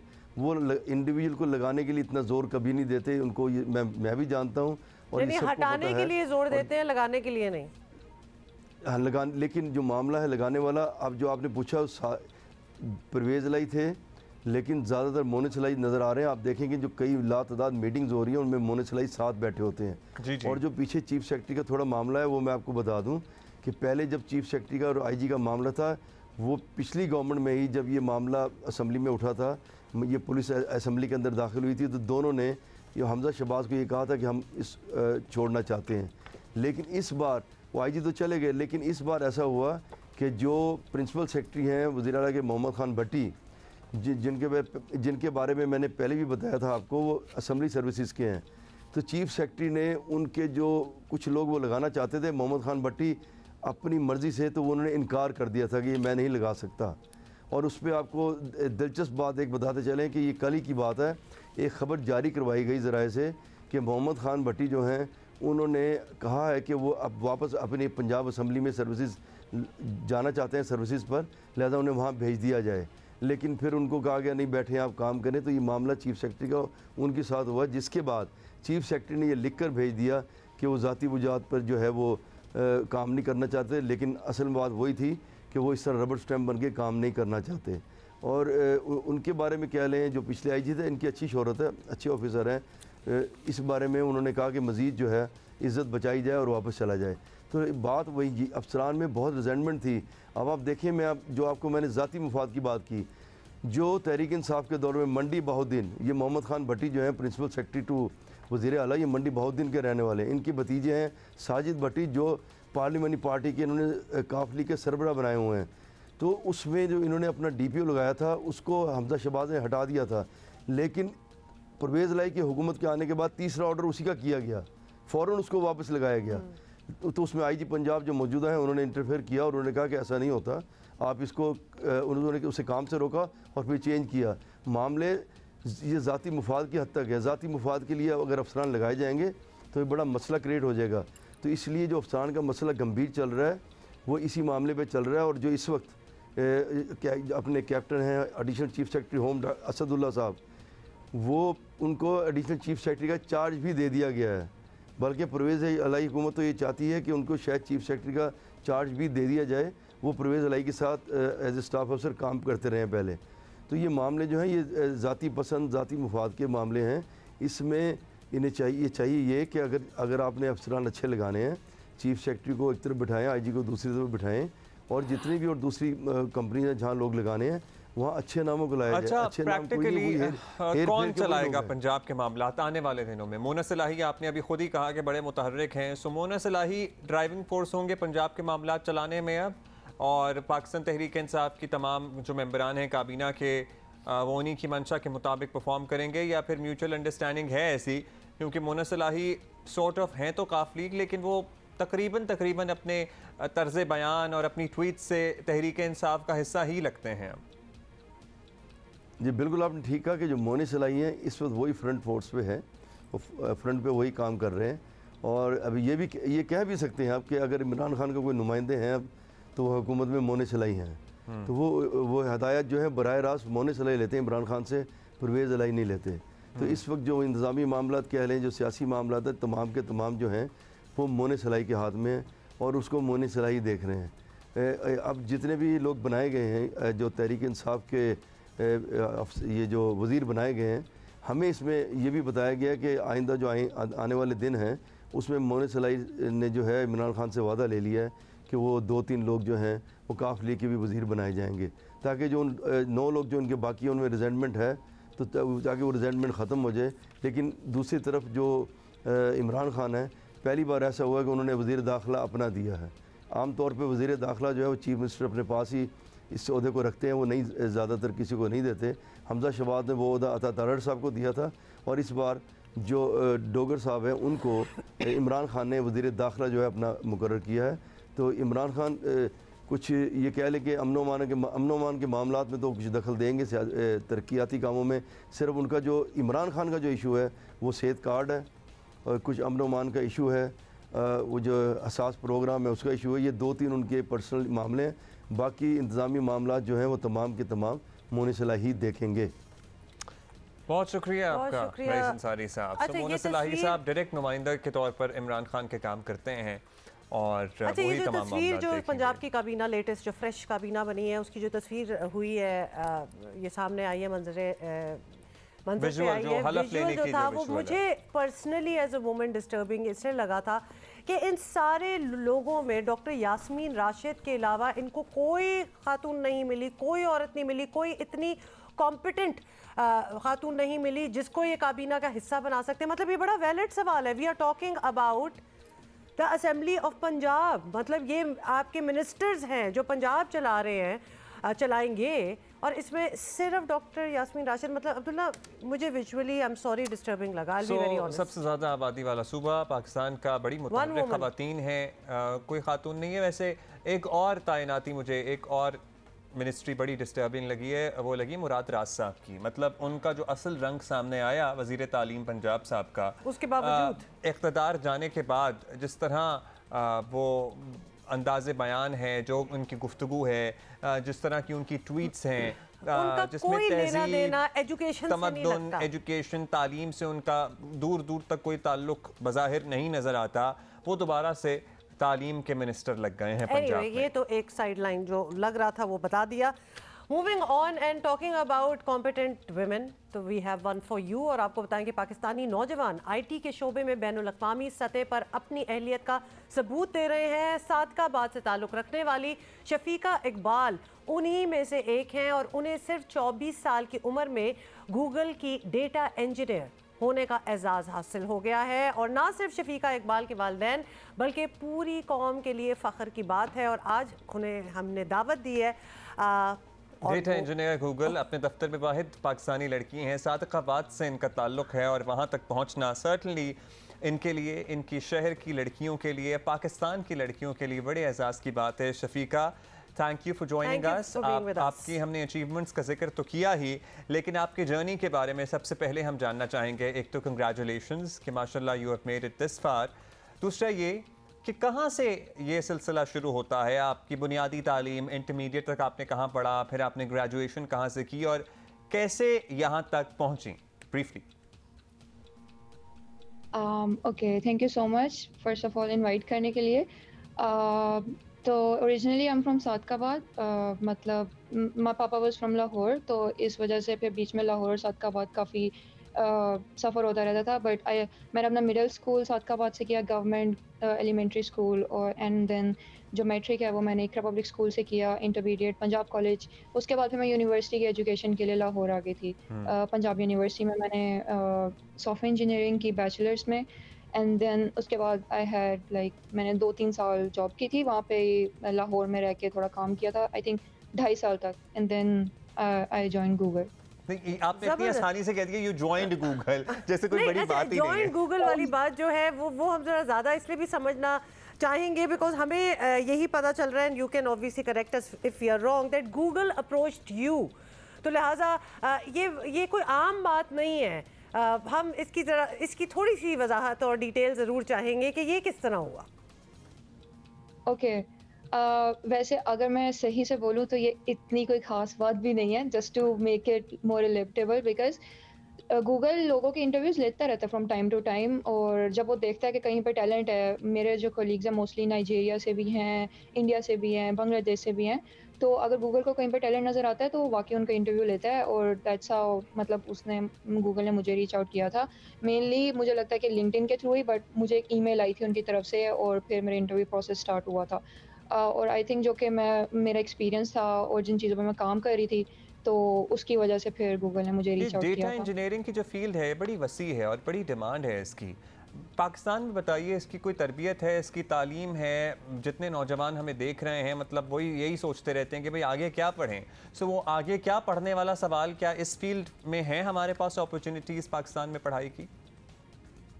जी बिल्कुल है, बिकॉज़ अब तो CS एजुकेशन अब असल में ऐसे हो गया है कि जो हमारे पास इंटरनेट की वजह से कंटेंट हर जगह अवेलेबल है।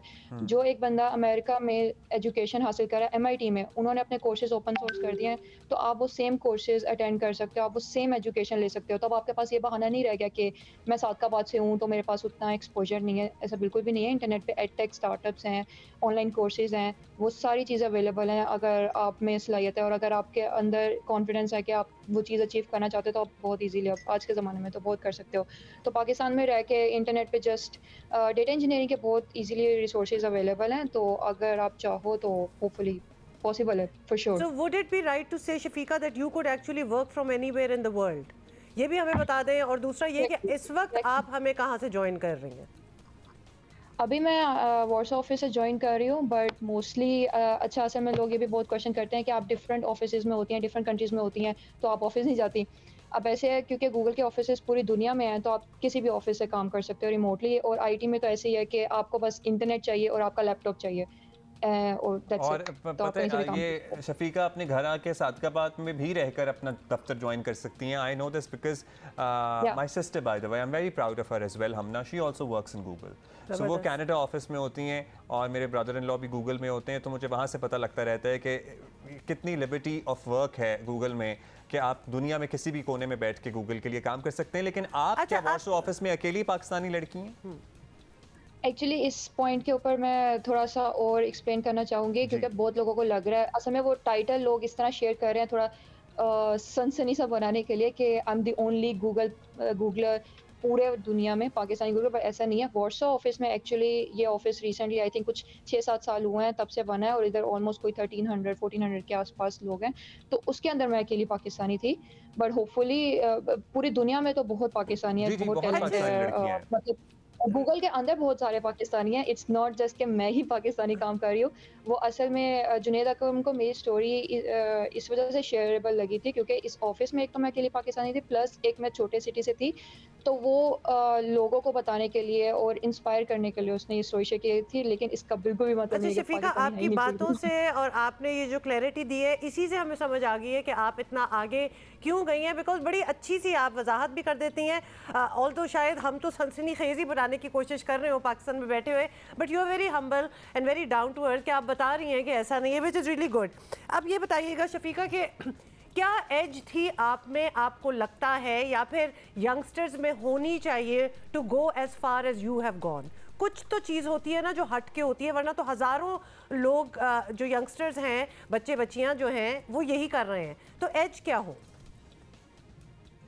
एज क्या हो बेसिकली मैं पहले भी अपने कोलीग्स के साथ यही डिस्कस करती थी कि जो बाकी लोग कर रहे हैं यू नीड टू सी कि 99% ऑफ लोग क्या कर रहे हैं and you need to be above them, because ऐसे नहीं है कि you can live the life जो कि 0.1% लोग स्पेंड कर रहे हैं and but you are putting in the same effort. So youth को तो मैं यही कहूँगी कि एम्बिशंस हाई करें प्लीज़। अपने 20s में just get use to being uncomfortable, because 20s आपके जो होते हैं वो मेहनत के लिए होते हैं, आप अपना फ्यूचर सेट कर रहे होते हैं। ठीक है, बाद में 30s 40s में रेस्ट कर लेना, लेकिन 20s में अगर आपको लगता है कि आपकी एक बहुत अच्छी जॉब है और आप बहुत कंफर्टेबल रह रहे हो, देन फॉर श्योर ग्रोथ का बहुत ज़्यादा रूम है।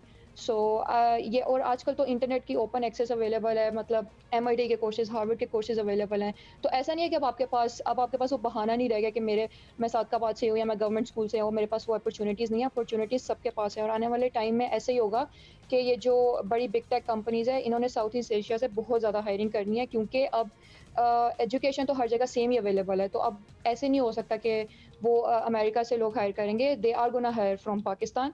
और पाकिस्तान के लोगों को स्पेशली यूथ को ये जानने की ज़रूरत है, कॉन्फिडेंट में आने की ज़रूरत है कि दे कैन बी हायर्ड, बस उनको थोड़ा सा अपने स्किल्स पे काम करने की ज़रूरत है। सर्टनली आपकी स्टोरी बड़ी पता है इंस्पायरिंग इसलिए क्योंकि हमें लगता है कि हम बच्चों को बड़े फैंसी स्कूलों में डालेंगे। I am talking about my sister, you are very young, आपकी स्टोरी हमें ज़्यादा इसलिए लग रही है। She join Google in her 30s, but वो भी एक लिटरली एक टार्ट स्कूल से पढ़ के गूगल तक पहुंची है। So I am very proud of her as well. लेकिन एट द सेम टाइम बताइए आप शफीका कि जो कोर्सेज मैं अपनी नॉलेज के लिए जानना चाहता हूँ, बिकॉज क्या पता कि हम भी दोनों में से कोई कोर्स कर लें, कोई हार्वर्ड या MIT के जो कोर्सेज हैं ये फ्री ऑफ कॉस्ट अवेलेबल होते हैं या इसकी कोई नॉमिनल सी फीस होती है जो पे करनी होती है, क्या होता है?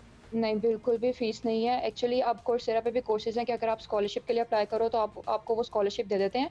और प्लस ये सारे कोर्सेज यूट्यूब पे अवेलेबल है जिनकी मैं बात कर रही हूँ। ये तो बहुत बेसिक, मतलब इतने एक्सटेंसिव कोर्सेज हैं, हार्वर्ड के प्रोफेसर पढ़ा रहे हैं और आप यूट्यूब पे ये चीज़ ढूंढ सकते हो। तो बाकी अगर आपने जी सॉरी, देखिए वही बात है शफीका, ये हमें बात बड़ी अच्छी लगी आपकी, लेकिन वो ड्राइव होनी चाहिए कि आप किसी चीज़ के बहाने नहीं होने चाहिए। एग्जैक्टली, जिस तरह आपने कहा है कि बस बहानों की जरूरत नहीं है, वो ड्राइव, वो पुश होनी चाहिए कि you want it so bad कि आप खुद उसको रिसर्च करके अपने लिए हासिल कर लें।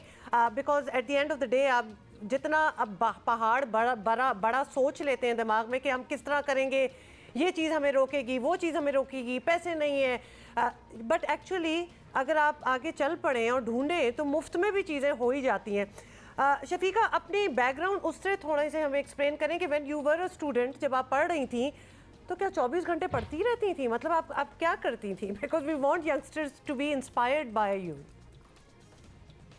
एक्चुअली ऐसा भी नहीं है, ठीक है मैं पढ़ती थी, लेकिन और मतलब नॉर्मल जैसे बाकी स्टूडेंट्स पढ़ते हैं यूनिवर्सिटी में भी मैं जैसे बाकी स्टूडेंट नॉर्मल पढ़ते हैं, बट द थिंग इज़ जब मैं जॉब स्टार्ट की, एक्सपीरियंस गेन करना स्टार्ट किया, यूनिवर्सिटी में भी मैं फ्रीलांस काफ़ी करी थी और इवन आफ्टर माई जॉब मेरी कोशिश होती थी कि थोड़े डिफरेंट प्रोजेक्ट्स पे काम करती रहूँ, क्योंकि 9 to 5 तो एक जॉब आपकी चलती है, वहाँ पे लर्निंग हो रही है, बट जो 5 to आगे 12 तक का टाइम है उसमें आपने देखना है कि आप अगले 10 साल में अपने आप को कहाँ देखते हो, तो आपने उसके लिए मेहनत करनी है। तो एक आई थिंक ये चीज़ थी कि सिर्फ जॉब पे ही नहीं मेरा फोकस था कि मेरी लर्निंग चलती रहे डिफरेंट चीज़ों पे, और फिर मैं अपने पर्सनल टाइम पे कोई ना कोई लर्निंग करती। वंडरफुल, आपने हम जैसे और दीगर अपने जैसे बहुत से लोगों को इंस्पायर किया है इसी बात से कि 9 to 5 तो आप कर रहे हैं, लेकिन 5 to 10 में जहाँ आप अपने आप को आगे सालों में देखना चाहते हैं उसके लिए कोशिश करें और अपनी सेल्फ डेवलपमेंट जो है वो कभी ना रुके।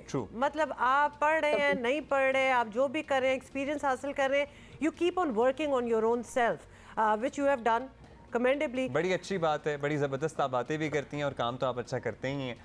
Shafiqa, congratulations to you once again, और स्पेशली आपके पेरेंट्स को हम ज़रूर मेंशन करेंगे जिनकी मेहनत के बाद आप यहाँ तक पहुँची हैं। हाँ, बिकॉज डेफिनेटली वो इनकरेजमेंट होगी तो आप यहाँ तक पहुँची हैं। We realise that. Shafiqa Iqbal, thank you for being with us. Thank you.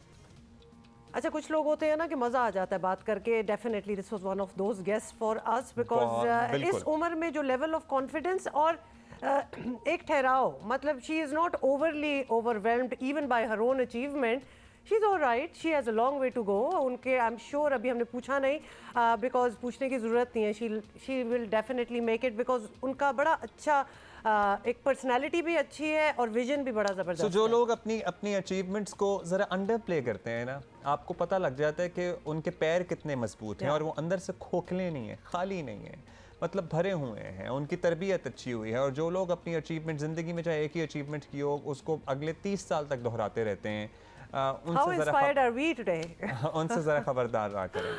अच्छा जी। और दीगर इंटरनेशनल इवेंट्स की तरह कॉमनवेल्थ गेम्स में भी हॉकी टीम ने मायूस कुन कारकर्दगी अपनी जारी रखी और 4 बार की आलमी चैंपियन। वैसे इस बात को तो हमें बिल्कुल निकाल ही देना चाहिए, क्योंकि honestly the question then arises, sorry एक मक्खी आ गई, कब, मतलब ऑनेस्टली ये पूछने को दिल चाहता है, मतलब बार बार हम ये क्यों याद दिलाते हैं जबकि ये इतनी पुरानी बात हो चुकी है। एंड आई एम सॉरी, लेकिन हम इतना नीचे जा चुके हैं उसके बाद कि इसको क्या याद करना। हाँ, मतलब उसके बाद की सूरत हाल देखें ना, उस पर क्या अपने आप को शर्मिंदा करने वाली बात है।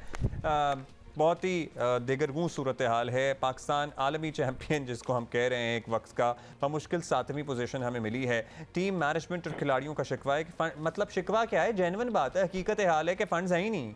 दूसरी तरफ रेसलिंग फेडरेशन को भी फंड्स के मसाइल का सामना था, लेकिन कॉमनवेल्थ गेम्स में कौमी रेसलर्स अगरचे गोल्ड मेडल नहीं जीत सके, लेकिन सबने सिल्वर और ब्रॉन्ज मेडल ज़रूर जीता है। और हमारे सामने 2 परफॉर्मेंसेज हैं। हॉकी हमारा कौमी खेल है, उनके फ़न का मसला अपनी जगह, लेकिन बात सर्टनली होती रहती है इसके अलावा भी। दूसरी तरफ रेसलिंग वाले, मगर मेरा ख्याल है कि there is no comparison, we can't compare apples and oranges.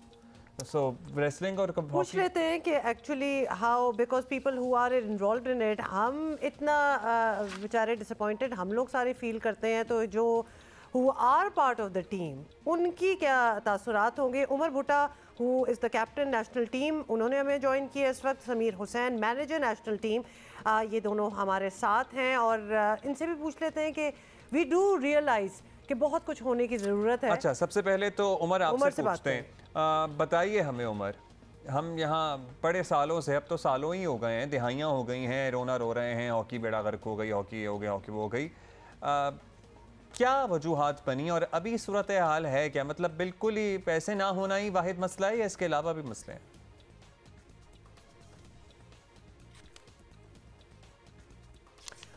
Umar आवाज़ आ रही है आपको? जी उमर आवाज़ आ रही है?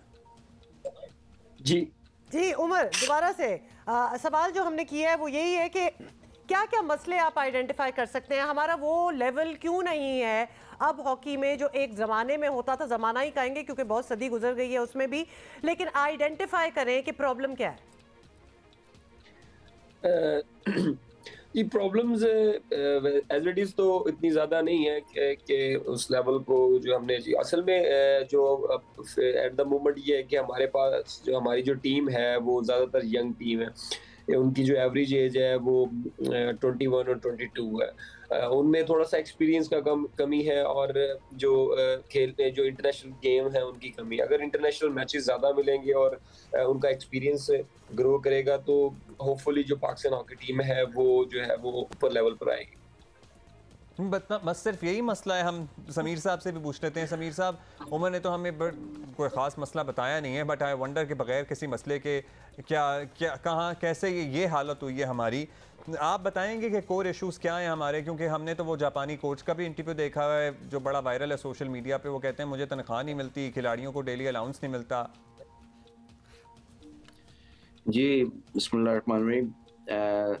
बेसिकली अगर देखा जाए तो ज़ाहिर बात है रिसोर्सेज की कमी है पाकिस्तान हॉकी टीम में, और ये स्पेशली आपको जिस तरीके से पता है कि उसका भी जो इंटरव्यू आया है कि हमें फंड्स की आज से नहीं बहुत पहले से कमी है।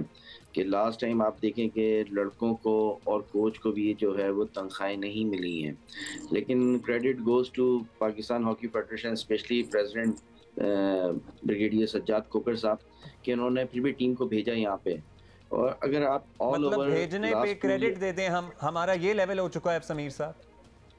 जी बेसिकली डेफिनेटली देखें, अगर आपकी पार्टिसिपेशन नहीं है, आप इंटरनेशनल सर्किट से 2 से 3 साल से आप बाहर हैं, आप अपनी टीमों से बड़ी टीमों से मैचेस ही नहीं खेल रहे, तो जाहिर बात है आपकी रैंकिंग भी नीचे दिन ब दिन नीचे गिरती जा रही है। कि अगर हम 18वें नंबर पे आए तो हम ये नहीं कि हम खेल के 18वें नंबर पे आए, हम ना खेल के आए। कि लास्ट टाइम आपको पता है कि प्रो हॉकी लीग में जिस तरीके से पार्टिसिपेशन थी हमारी वो हमने नहीं की थी, तो उसकी वजह से हम 11वें या 10वें नंबर पे जो थे उसके बाद हम ऑलमोस्ट 18वें नंबर पे चले गए। हम तो यही ये तो है समीर जी, समीर हुसैन साहब, हम यही तो पूछना चाह रहे हैं कि वो पार्टिसिपेशन क्यों नहीं की थी, वो पैसे नहीं होते हमेशा, क्या प्रॉब्लम्स होती हैं, ताकि हम ऑब्वियसली हम चाहते हैं ना कि हम इन इश्यूज को रेज करें इस प्लेटफॉर्म पे ताकि उनका कुछ किया जाए।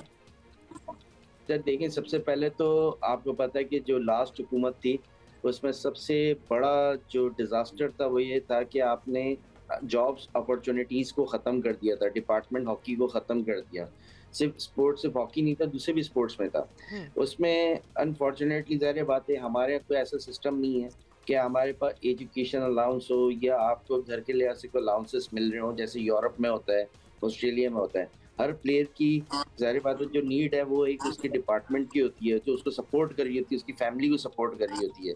तो आपने बहुत सारे डिपार्टमेंट ख़त्म ही कर दिए थे, तो जिसकी वजह से ये था कि जैसे आप क्रिकेट है, क्रिकेट में आपको पता है कि आपके पास एक प्रोडक्ट है वो PSL है, आपका कोई भी टैलेंट हो वो नज़र आ जाता है, या आपके पास एक ज़रिया माश है कि आपको एटलीस्ट एक अच्छा हैंडसम अमाउंट आपको मिल रहा होता है। अनफॉर्चुनेटली हॉकी में कोई इस वक्त कोई हॉकी लीग नहीं है, कोई ऐसी प्रोडक्ट नहीं है कि जिसको आप इंटरनेशनली लेवल पे आप उसको इंट्रोड्यूस कराएं और लड़के उसमें आपका यंग टैलेंट नज़र आए ग्रास रूट लेवल पे।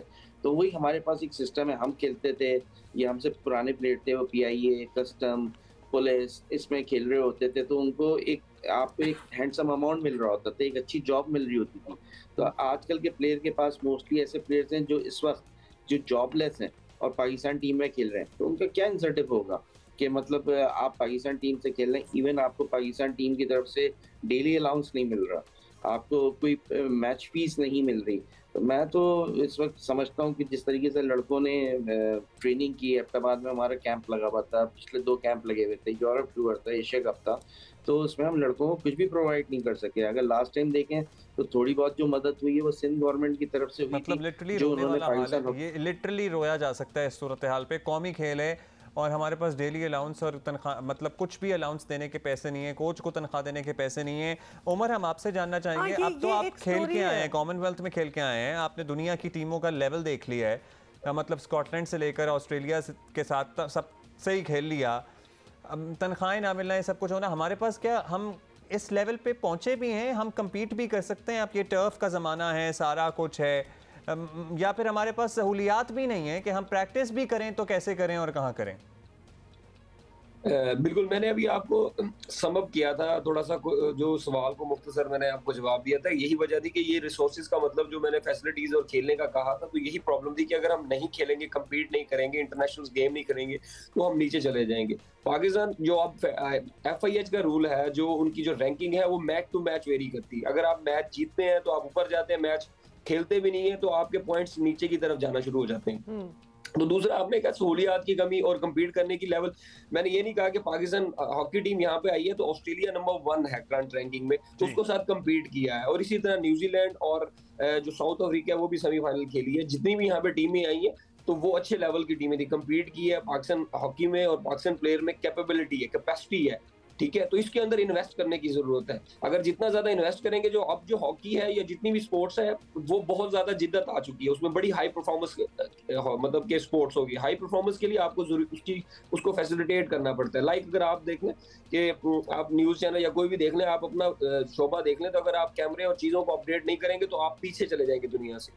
इसमें ये जरूरी है कि आपको कम्पीट करना पड़ता है इंटरनेशनल लेवल पे। उनकी जो सहूलियात है, इन्वेस्टमेंट है, मैं इन्वेस्टमेंट को ये नहीं कहता, जो पैसे तो एक साइड पे है, वो तो एक तो मतलब सेकंड वो है कि आप वो चीज़। अच्छा उमर, ये भी बताइएगा, अब ये हमने सुना है कि जैसे अभी मैचेस में कोई फैन आया है और उसने आपकी या आपके किसी टीम मेंबर की एक साइंड शर्ट जो आप लोग पहनते हैं वो मांगी, और आप लोगों को एक ही इशू हुई थी, कुछ इस किस्म की बात भी हुई है? जी जी, मैं देखें आपको अब देखें ना कि यही बात है कि जो रियल स्टोरी है वो एक चीज पता होनी चाहिए कि जब आप टूर्नामेंट खेल रहे होते हैं, जो कलर्स होते हैं, जो प्लेइंग शर्ट्स होती हैं रिगार्डिंग टूर्नामेंट की, मैं फिर कहना चाह रहा हूँ कि रिगार्डिंग टूर्नामेंट की जो प्लेइंग शर्ट्स होती हैं वो महदूद होती हैं, क्योंकि वो आपकी उसकी जो नंबर्स FIH को दिए होते हैं और वो जो टूर्नामेंट में उसकी तस्वीर खिंची होती है कि हमने ये कलर यूज करने। आप टूर्नामेंट से पहले वो शर्ट नहीं दे सकते, क्योंकि अगर कोई शर्ट लॉन्ड्री में प्रॉब्लम होगी, कोई फट गई या कोई प्रॉब्लम आ गई, तो वो आप एक्सचेंज करने में आपको मसला होगा। तो आप जो भी किट अगर फैन को भी देनी है या साइन किसी को देनी है, वो आफ्टर टूर्नामेंट दे सकते हैं। आप इस बात से एग्री करें, क्योंकि वो यूनिफॉर्म है। नहीं, हम तो एग्री करके, हमें खबर ऐसी थी कि जैसे वो है ही एक, कितनी मतलब एक ही इशू होती है। मैं क्लियर यही कर रहा हूं, हम इसीलिए पूछ रहे हैं ताकि ये क्लियर हो जाए बात। जी जी, टूर्नामेंट पे जाते हैं तो आपको ग्रीन या व्हाइट या जो भी होते हैं वो कलर्स होते हैं टीम के ना, उसमें जो शर्ट्स हैं वो महदूद होती हैं। यानी कि उसमें अब ये तो नहीं है कि आप 20 शर्टें लेके जाएं, 20 वाइट लेके जाएं, और ऐसे तो नहीं कि आप अपनी मर्जी से किट पहन के चले जाएंगे, ऐसा नहीं होता। वो टूर्नामेंट की कमेटी होती है, जब आप पहले आते हैं तो वो टूर्नामेंट को आप कमेटी को वो शर्ट्स या कलर्स देते हैं कि ये हमारे पास अवेलेबिलिटी है इस टूर्नामेंट के लिए। और वो मैच शर्टें दो हैं या एक ही मिलती है? वो दो होती हैं या हमारे पास ही एक थी या सबके पास ही एक होती हैं? दुनिया में ऑस्ट्रेलिया वालों के पास भी एक ही कमीज होती है टूर्नामेंट में खेलने के लिए, या एटलीस्ट दो तो होती हैं? सर दो भी होती हैं, वही मैं बता रहा हूँ। सबके पास अगर 2 या 3 भी हो तो वो टूर्नामेंट के दौरान आप बस हम सिर्फ यही पूछ रहे थे और कुछ भी नहीं पूछ रहे थे। मैं यहाँ इधर क्लैरिटी जो लोग हमें देख रहे हैं ये भी बता दूं, क्योंकि सोशल मीडिया एक बात का इतना बतंगड़ बनाता है कि हम चाहते थे कि आप हमारे पास आए तो हम ये पूछ लें, बिकॉज लिटरली तासुर ये दिया जा रहा था कि देखिए हालात कितने बुरे हैं कि लिटरली एक शर्ट लेके गए हैं लड़के, एक को एक मिली है। बट ऑफ कोर्स आपने बहुत अच्छा किया कि इसको जरा क्लियर कर दिया। जी जी बिल्कुल ऐसा। अच्छा मैनेजर साहब, आप ये बताएं, अब हमने बड़ी बुराई भी होती है, सारा ले दे भी होती है, सब कुछ ही होता है, और हम बारहा जो भी बुरी परफॉर्मेंस का जिक्र करते हैं, हम कहते हैं भाई आप लड़कों को दे क्या रहे हैं जो परफॉर्म करें, मतलब क्या ही है उनके पास, डेली अलाउंस तक नहीं है तो वो क्या परफॉर्म करें। और वो वही जापानी कोच वाली बात, अल्लाह करे कि वो टिके रहें और उनको इस इंटरव्यू के बाद इधर उधर ना कर दिया जाए, क्योंकि उनसे हमें ज़रा उम्मीद है। और वो कहते हैं स्टोन एज में मैं पाकिस्तान आके वापस पहुंच गया, ऐसा महसूस हो रहा था। तो कोई आपको उम्मीद की किरण नजर आती है कि कोई बेहतरी शुरू हो कहीं से? नहीं जी, देखिए मैं as a manager, as a coach Pakistan hockey team को इस वक्त देखूं, अगर इस टूर्नामेंट का एनालाइज किया जाए तो आपने इस वक्त वर्ल्ड बेस्ट टीम है जो आपसे रैंकिंग में बेहतर है। तो आपने एक मैच बराबर किया है, 2 मैच जीते हैं, और ऑस्ट्रेलिया और न्यूजीलैंड से सिर्फ आप हारे हैं। डेफिनेटली वो वर्ल्ड बेस्ट टीम है। इवन आपसे साउथ अफ्रीका आपकी रैंकिंग में बेहतर है, आपने उससे बराबर खेला है, और आज वो अगर देखा जाए तो सही फाइनल खेल रही थी। तो मैं समझता हूँ कि पाकिस्तान टीम में कैपेसिटी है और टैलेंट है, और हमने इस टूर्नामेंट में अगर आप सबसे बड़ी एक खुशाइंद बात देखें तो इसमें फील्ड गोल्स हुए हैं, जो आपकी एक अटैकिंग हॉकी पाकिस्तान की होती है। तो 6 से 7 गोल आपके फील्ड गोल हों तो इट मीन्स समझ में आती है कि मतलब कॉम्बिनेशन नजर आ रहा है, लड़कों में पोटेंशियल है। और सबसे बड़ी बात है कि यंगस्टर्स हैं, 11-12 लड़के जो हैं इसमें डेब्यू किए थे एशिया कप से पहले। और अगर आप दूसरी टीमों का मुवाजना करें, उनके एक प्लेयर के 100-100-150 मैचेस हुए हैं और यहाँ इवन आपके 10 प्लेयर 11 प्लेयर ऐसे थे जिनकी डबल फिगर में भी नहीं थे कि 5-5 6-6 मैचेस खेल के वो डायरेक्ट यहाँ पे इस बड़े टूर्नामेंट में पार्टिसिपेट कर रहे थे। अनफॉर्चुनेटली बस वही बात है कि हमें एक्सपीरियंस कम हुआ है और कि प्लेयर अगर हमारे पहले से अगर इन इंटरनेशनल टीमों के खिलाफ पहले से मैचेस खेले होते तो डेफिनेटली आपके पास भी, अब जैसे मैं आज आपको एक मिसाल दूं अरशद नजीम का कि जिन्होंने पाकिस्तान के लिए गोल्ड मेडल लिया है, अगर लास्ट उनकी परफॉर्मेंस देखें तो वो उनके पास वो इंडिया से बेहतर कर सकते थे जो दूसरे उनके मुकाबले में थे। अभी वो साउथ अफ्रीका गए, उन्होंने इंटरनेशनल लेवल पे मुख्तलिफ साइंटिफिकली उन्होंने ट्रेनिंग हासिल की और आप डिफरेंस देखें कि उन्होंने इस वक्त 90 मीटर के हिसाब से उन्होंने थ्रो की, तो that is the main thing कि मतलब आप इस वक्त आप साइंटिफिकली कोचिंग देखें कि हमारे वीडियो एनालिस्ट होते हैं, कैमरामैन होता है, इसके अलावा मुख्तलिफ सॉफ्टवेयर होते हैं जो यूज़ हो रहे होते हैं, तो वो ट्रेनिंग हमारी इंट्रोड्यूस हुई है। तो आप लड़कों के अंदर भी देखें कि ज़ाहिर बात उस ट्रेनिंग के हिसाब से उन्होंने प्रूव किया, लेकिन एक्सपीरियंस नहीं था। तो आप यहाँ पे कम्पीट कर रहे हैं, मैं समझ रहा हूँ कि अनफॉर्चुनेटली अगर हम पहला मैच जिस तरीके से साउथ अफ्रीका का था जो बराबर खेला हमने, अगर हम जीत जाते तो हो सकता है हम भी सही फाइनल में क्वालिफाई कर जाते। और आने से पहले मैंने भी यही बोला था कि मीडिया में मैं यही कहता हुआ आ रहा था as a Olympian, as a coach, कि हम पाकिस्तान टीम इस वक्त जो टारगेट कर रहे हैं वो इस वक्त जो है सही फाइनल को टारगेट कर रहे हैं।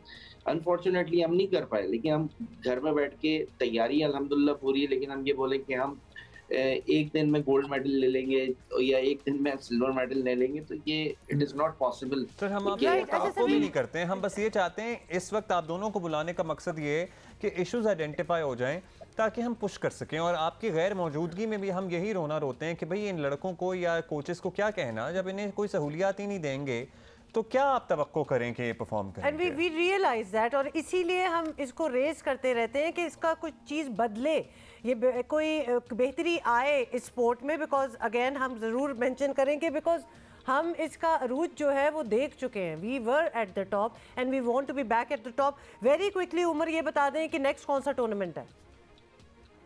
जी पैनल में जो नेक्स्ट टूर्नामेंट है वो तो अजलान है, उसके बाद एक नेशन कैंप है, नेशन कप है, जिसकी अगर नेशन कप ऐसा है कि उससे अगर हम अच्छा परफॉर्म करते हैं तो उसमें प्रो लीग में आएंगे। अगर प्रो लीग में आएंगे तो पाकिस्तान हॉकी के लिए बहुत अच्छा है, उसमें मैचेस हैं और उसमें रैंकिंग बहुत ज़्यादा इंप्रूव हो सकती है।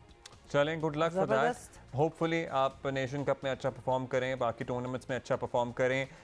हम आपके मसाइल उजागर करने के लिए यहाँ बैठे हैं, ये प्लेटफॉर्म आप लोगों के लिए हाजिर है। कभी भी कोई भी मसला हो, पैसों का इशू हो, नौकरियों का इशू हो, तो हम मतलब आपकी आवाज़ बन सकते हैं। हम ये आपको वादा कर सकते हैं। समीर हुसैन, जो आपने अभी कहा है ना कि वो PSL के लेवल की कोई लीग गेम्स इस तरह होनी चाहिए जो कि 100% होनी चाहिए।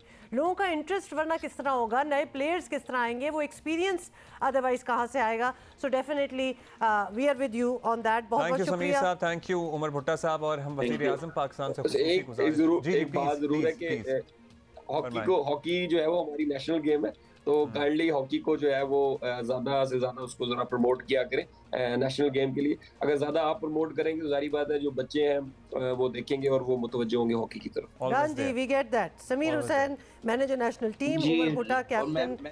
जी आप कुछ और कह रहे थे। लीग के लिहाज से आप जब बात की है, पाकिस्तान हॉकी फेडरेशन ने भी एक लीग अनाउंस की है और अंडर पाइपलाइन है, और इंशाल्लाह ताला होप है कि वो अगर प्रोडक्ट इंशाल्लाह पाकिस्तान में फ्यूचर में लॉन्च हो जाता है जिसमें इंटरनेशनल लेवल के प्लेयर भी आ रहे हैं, तो डेफिनेटली पाकिस्तान हॉकी कमबैक कर सकती है। क्योंकि जो भी हीरोज हैं वो घर से तैयार होते हैं, ना कि बाहर जाके। जैसे आप अगर PSL देखें तो शादाब कहाँ से हैं, हसन अली कहाँ से हैं, तो ये सारी उसी प्रोडक्ट हैं। क्योंकि आप जब तक आपके घर के लोग प्लेयरों को नहीं जानेंगे तो डेफिनेटली आप हीरो तैयार नहीं कर सकते। हमें स्टार्स बनाने हैं सर्टनली। बहुत शुक्रिया समीर हुसैन, बहुत शुक्रिया उमर भुट्टा। अच्छा जी, अभी आगे बढ़ेंगे और इस पर तो हमने काफ़ी सर हासिल गुफ्तगू की है। वज़ीर आज़म से हम अपील करेंगे दर्दमंदाना के ज़रा प्लीज़ हॉकी के मामलों पे तवज्जो दें। आबदी साहब ने हमें ज्वाइन अच्छा जी, आबदी साहब इज़ विद अस, और ऑफ कोर्स वो एजुकेशन की हम पहले भी बात कर रहे थे और ख़ास तौर पे आज शफीका से बात करके तो इतने खुश हुए हैं कि एजुकेशन पे दोबारा थोड़ी सी बात इसलिए होनी है। आप ही के सवाल हैं जो आबदी साहब जवाब देते हैं। आबदी साहब, A लेवल का रिजल्ट जो है वो आने वाला है और बरतानिया जाने के ख्वाहिशमंद कुछ स्टूडेंट्स, बरतानिया ही सारे जा रहे हैं, वैसे और भी बड़े मुल्क हैं, तो वो सवाल कर रहे हैं कि अगर उन्होंने अब तक किसी यूनिवर्सिटी में अप्लाई नहीं किया, अव्वल तो क्यों नहीं किया, या फिर किया था लेकिन जवाब नहीं आया, तो क्या ये अपने रिजल्ट के बाद दाखिले के लिए अप्लाई कर सकते हैं, और ऐसी सूरत हाल में उन्हें क्या तरीक़ेकार जो है उसको इख्तियार करना चाहिए? वो बच्चे जिन्होंने अभी अप्लाई नहीं किया या अप्लाई किया था जवाब ना आए, वो बड़ा सिंपल है। ये जो पीरियड चल रहा है इसे हम क्लियरिंग कहते हैं, और क्लियरिंग के अंदर वो यूनिवर्सिटीज़, तमाम यूनिवर्सिटीज़ जो क्लियरिंग में हिस्सा ले रही होती हैं, उनके वेबसाइट पर क्लियरिंग का एक अलग आइकॉन बना होता है, जिसे दबाने से सारी इंफॉर्मेशन मिल जाती है कि कौन कौन से कोर्सेज मौजूद हैं, उनके पास अवेलेबल हैं, और अभी भी उसमें प्लेसेस या वैकेंसीज हैं।